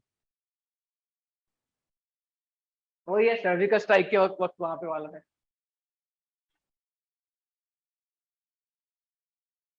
ठीक है, स्टेट जैसे अभी मैंने बताया कि जो भी मीडिया है वो कोऑपरेटिव होनी चाहिए स्टेट के लिए, बट दूसरा उसका बाजू दूसरा दूसरा उसका हिस्सा क्या है कि जो मीडिया है वो ओपन होनी चाहिए हमेशा क्रिटिसिज्म के लिए, कि अगर कोई न्यूज चैनल गवर्नमेंट का क्रिटिसिज्म कर रहा है तो गवर्नमेंट ने भी उस चीज को एक्सेप्ट करना चाहिए, है ना कि उसको बैन करना चाहिए। ठीक है, मतलब कोई मीडिया जो है वो, जैसे फॉर एग्जांपल अभी है, सारे न्यूज चैनल एक न्यूज दिखाते हैं, एनडीटीवी अलग न्यूज दिखाता है ना। कुछ ऐसे जो वेरिएशन होते हैं उसको एक्सेप्ट करने की पावर गवर्नमेंट में भी होनी चाहिए, है ना, क्योंकि वो गलत काम नहीं कर रहे, बैलेंस क्यों रखना है अपना। ठीक है, जैसे कुछ कुछ एरिया है, जम्मू कश्मीर नक्सलाइट एरिया है ना, नॉर्थ ईस्ट का जो भी एरिया है वहाँ पे जो भी इंसर्जेंसी है, डिमोनेटाइजेशन, जीएसटी, ये कुछ कुछ इश्यूज है, वहाँ पे मीडिया ने अनबायसली अपना काम करना है ना, बायस ना हो। फ्रीडम टू स्पीच होना चाहिए मीडिया के पास, सेंसिटिव मैटर। उसके बाद है स्पोर्ट्स एथिक्स। मुझे लगता है हमें यहाँ पे रुकना चाहिए, या फिर कर ले इसको कंटिन्यू। अप्लाइड एथिक्स खत्म करना है आज, हाँ बताओ, खत्म करना है या फिर रुकना है। स्पोर्ट्स एथिक्स है, स्पोर्ट्स में कौन से एथिक्स फॉलो करते हैं, वही डोपिंग वगैरह नहीं करना है ना, ओबीडियंटली, क्योंकि कुछ कुछ लोग होते हैं जो सालों साल मेहनत करके अपनी 100% देने की कोशिश करते हैं, तो अगर आप डोपिंग करके वहां पे चीटिंग कर रहे हो तो वो गलत बात है, वो अनएथिकल हो गया। लिख लो, sports ethics, ethical standards have been recognised by international athlete association. जो भी एथिकल स्टैंडर्ड्स होते हैं कौन से स्पोर्ट्स में फॉलो करने हैं, वो एक बॉडी है, उन्होंने डिजाइन किए होते हैं क्या क्या एथिकल स्टैंडर्ड्स फॉलो करने हैं। स्पोर्ट्समैनशिप, है ना, गेम्समैनशिप वहां पे फॉलो करते हैं हम लोग। जैसे एग्जांपल कभी देखा होगा, अपना वो क्रिकेट देखते हो सब लोग, वहां पे ऑस्ट्रेलिया का क्या नाम था वो, स्मिथ, स्टीवन स्मिथ, उसको पब्लिक चिढ़ा रही थी ना, तो विराट कोहली ने बोला था वहां पे कि नहीं ये क्या कर रहे हो आप लोग इंडिया की पब्लिक को, तो ये हो गया स्पोर्ट्समैनशिप, है ना, किसी गेम के अंदर दिखाना पड़ता है कभी कभी। या फिर कोई रनर था, उसका जो उसके पैर के वो ठीक से दौड़ नहीं पा रहा था, जो दूसरा रनर अप था उसके पीछे वाला, उसने उसको हेल्प की रनिंग कंप्लीट कराने में, तो वो गया स्पोर्ट्समैनशिप का एथिक्स, स्पोर्ट्स पर्सन का। लिख लो कौन से है। ट्रांसपेरेंसी, कोई बैटिंग वगैरह करता है ना तो उस हिसाब से, transparency, accountability, avoiding conflict of interest.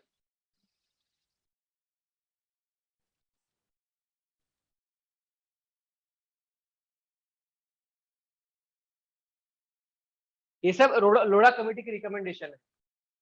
जब क्रिकेट पे बैटिंग बढ़ने लग गई थी तब लोढ़ा कमेटी को बिठाया गया था, उन्होंने रिकमेंडेशन दी क्या क्या होनी चाहिए। पार्टिसिपेशन होना चाहिए सबका डिसीजन मेकिंग में। उसके बाद है एथिक्स ऑफिसर का अपॉइंटमेंट होना चाहिए हर टीम के अंदर, कि सबका एथिक्स कैसा है वो देखते रहे।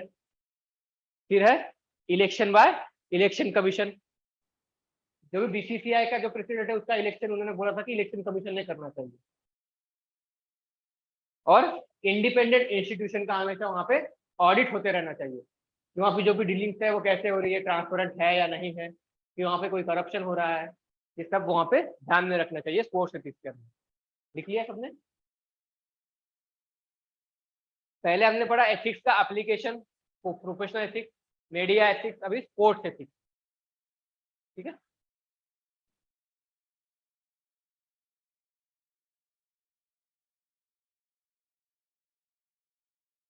कौन से स्टैंडर्ड्स है। फेयरनेस होनी चाहिए, सबके साथ फेयर होना चाहिए डिसीजन जो भी होगा टीम सिलेक्शन में जब भी होता है तब। उसके बाद है इक्वालिटी, सब सेम है ना, नॉर्थ ईस्ट का कोई अगर प्लेयर है वो भी सेम है, अपने राजस्थान का है वो भी सेम है, हरियाणा का है, सबके साथ सिमिलरिटी होनी चाहिए, इक्वालिटी। फिर है रिस्पॉन्सिबिलिटी, ऑब्जेक्टिविटी, ये सब में कॉमन चीजें मिलेगी, रिक्रिएशन, पार्टिसिपेशन। फिर है एनवायरमेंटल एथिक्स, लिख लो एनवायरमेंटल एथिक्स, हेडिंग डाल दो।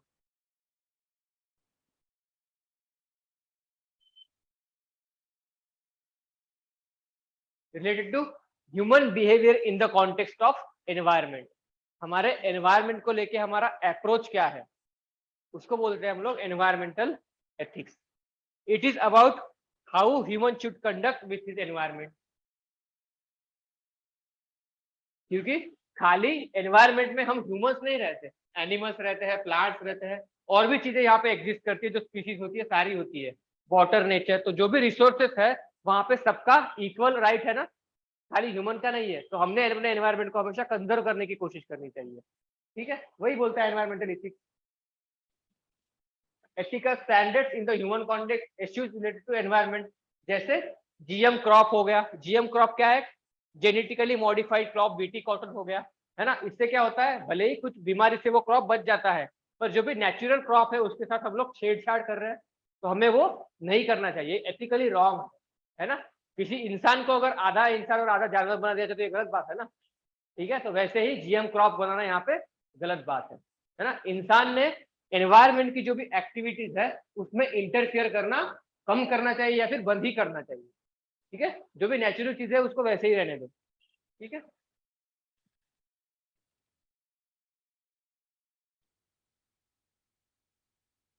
ठीक है, वही है। डिबेट है हमेशा पॉपुलेशन इंक्रीज में, डेवलपमेंट में, डेवलपमेंट वर्सेस एनवायरमेंट, कि अगर हमें डेवलपमेंट करनी है, अगर हमें मेट्रो डेवलप करनी है तो पेड़ों को काटना पड़ेगा, है ना। इंफ्रास्ट्रक्चर बनानी है, अगर इंडस्ट्रीज बनानी है तो फिर पेड़ों को हमें काट के, जंगलों को काट के बाकी प्रोजेक्ट लाने पड़ेंगे, होटल मैनेजमेंट करना पड़ेगा जो भी, या फिर कोस्ट के ऊपर अगर हमें इंफ्रास्ट्रक्चर डेवलप करना है, टूरिज्म डेवलप करना है, तो फिर कोस्ट के ऊपर हमें बड़ी बड़ी होटल्स बांधनी पड़ेंगी, है ना। वहां से भी डेफिनेटली है एनवायरमेंट का डिग्रेडेशन होगा ही। तो ये बहुत बड़ी डिबेट है कि हमें डेवलपमेंट को ध्यान में रखना है या फिर एनवायरमेंट को। ठीक है,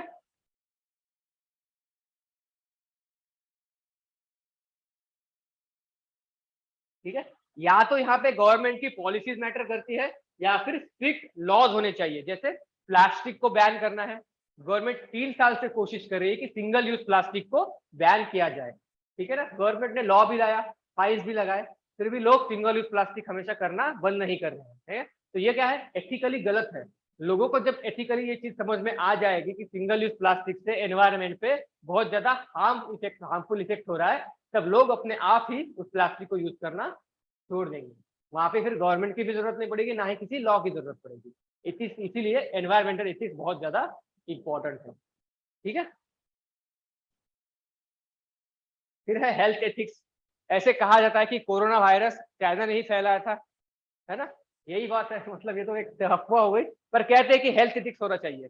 जैसे कोई कोई डॉक्टर क्या करता है ना, पेशेंट से अनएसेंशियल जो भी बिल होता है वो निकालने की कोशिश करता है, कोई दवाई जो भी नहीं चाहिए वो भी देने की कोशिश करता है हमेशा। तो ये हो गया अनएथिकल कॉजेस, है ना। हेल्थ की उसमें हमें इन सब चीजों से बचना चाहिए।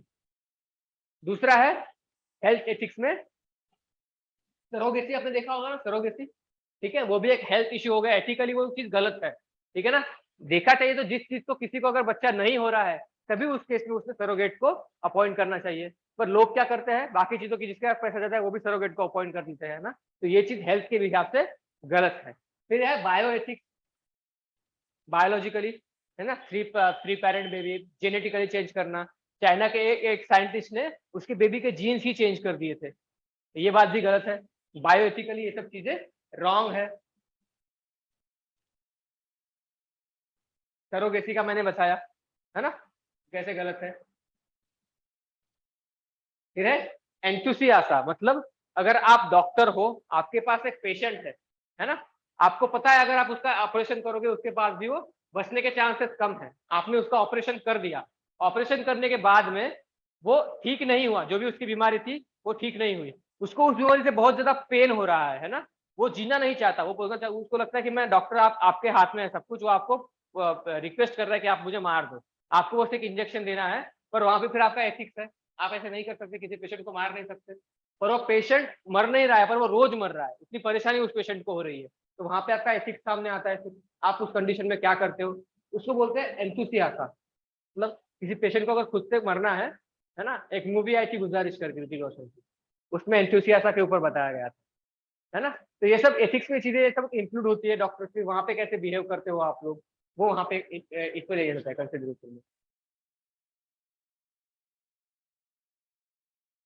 रेप के केसेस में जो भी अगर प्रेग्नेंट हो जाती है और लेडीज फीमेल, तो फिर वहां पे चाइल्ड को बर्थ देना है या नहीं देना है, ये उनका इंडिविजुअल डिसीजन है। वहां पे उनको गवर्नमेंट को हेल्प करनी चाहिए अगर उसको अबॉर्ट करना है तो। ये सब एथिकल इश्यूज हेल्थ में आते हैं। With the abortion. अब एबॉर्शन बेबी का करना है नहीं करना है एक वुमेन का एक पर्सनल, वहां पे उसका पर्सनल क्वेश्चन है वो, है ना। तो गवर्नमेंट ने उस चीज को सपोर्ट करना चाहिए। वैसे लास्ट वीक या लास्ट उससे एक दो वीक पहले सुप्रीम कोर्ट का डिसीजन आया था कि एबॉर्शन पे टोटल जो भी डिसीजन है वो एक फीमेल का होगा, है ना। वहां पे स्टेट कोई इंटरफियरेंस नहीं करेगा करके। अगला है ऑर्गन डोनेशन, है ना। किसी की मजबूरी का फायदा होता कि उनके ऑर्गन से किडनी निकाल लेते हैं ना, बड़ा होगा आपने देखा होगा। तो ये सब किसी की मजबूरी का फायदा होता है कि उनके ऑर्गन निकाल लेना, ये भी गलत बात है, ठीक है। एथिकली रॉन्ग है ये चीजें। Medical ethics deals with the human health which can be biological, social और साइकोलॉजिकल। सिक्स प्रिंसिपल है non maleficence, autonomy, justice, dignity, truthfulness, honesty, reproductive cycles, जो भी है इन विट्रो फर्टिलाइजेशन, इन सब में ये चीजें यूज होती है।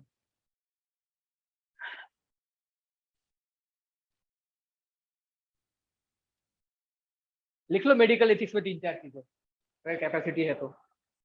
एंड एंड ही है ये सब, अभी है 10 स्लाइड वैसे उसमें,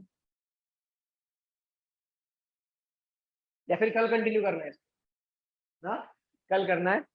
हो गया वैसे, देखो मेडिकल साइंस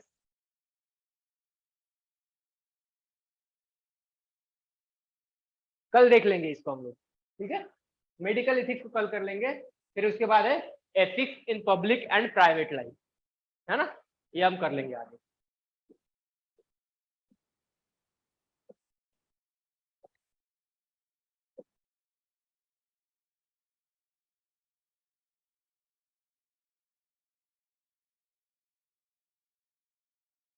अगला है ethics in private and public relationship. फिर है ह्यूमन वैल्यूज, है ना।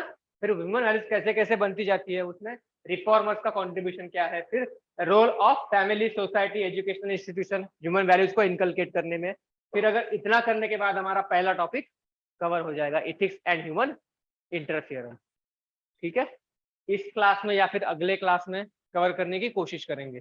21 को मेरा एमपीएससी का एग्जाम है, तो मे भी हो सकता है कि हमारी अगले वीक की क्लास ना हो, ठीक है। चलिए फिर हम कल कंटिन्यू करते हैं मेडिकल एथिक्स, और उसके बाद कोई ethics in public and private life. किसी को कुछ डाउट है नॉर्मेटिव एथिक्स, अप्लाइड एथिक्स में? नहीं ना, क्लियर है सबको? ठीक है, आगे कंटिन्यू करेंगे हम लोग।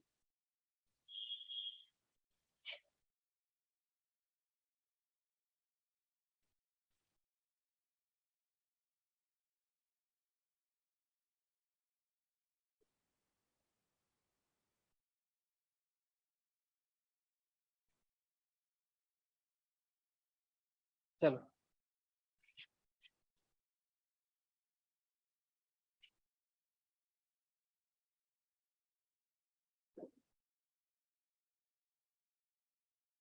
इसको एंड मीटिंग करा था नहीं था।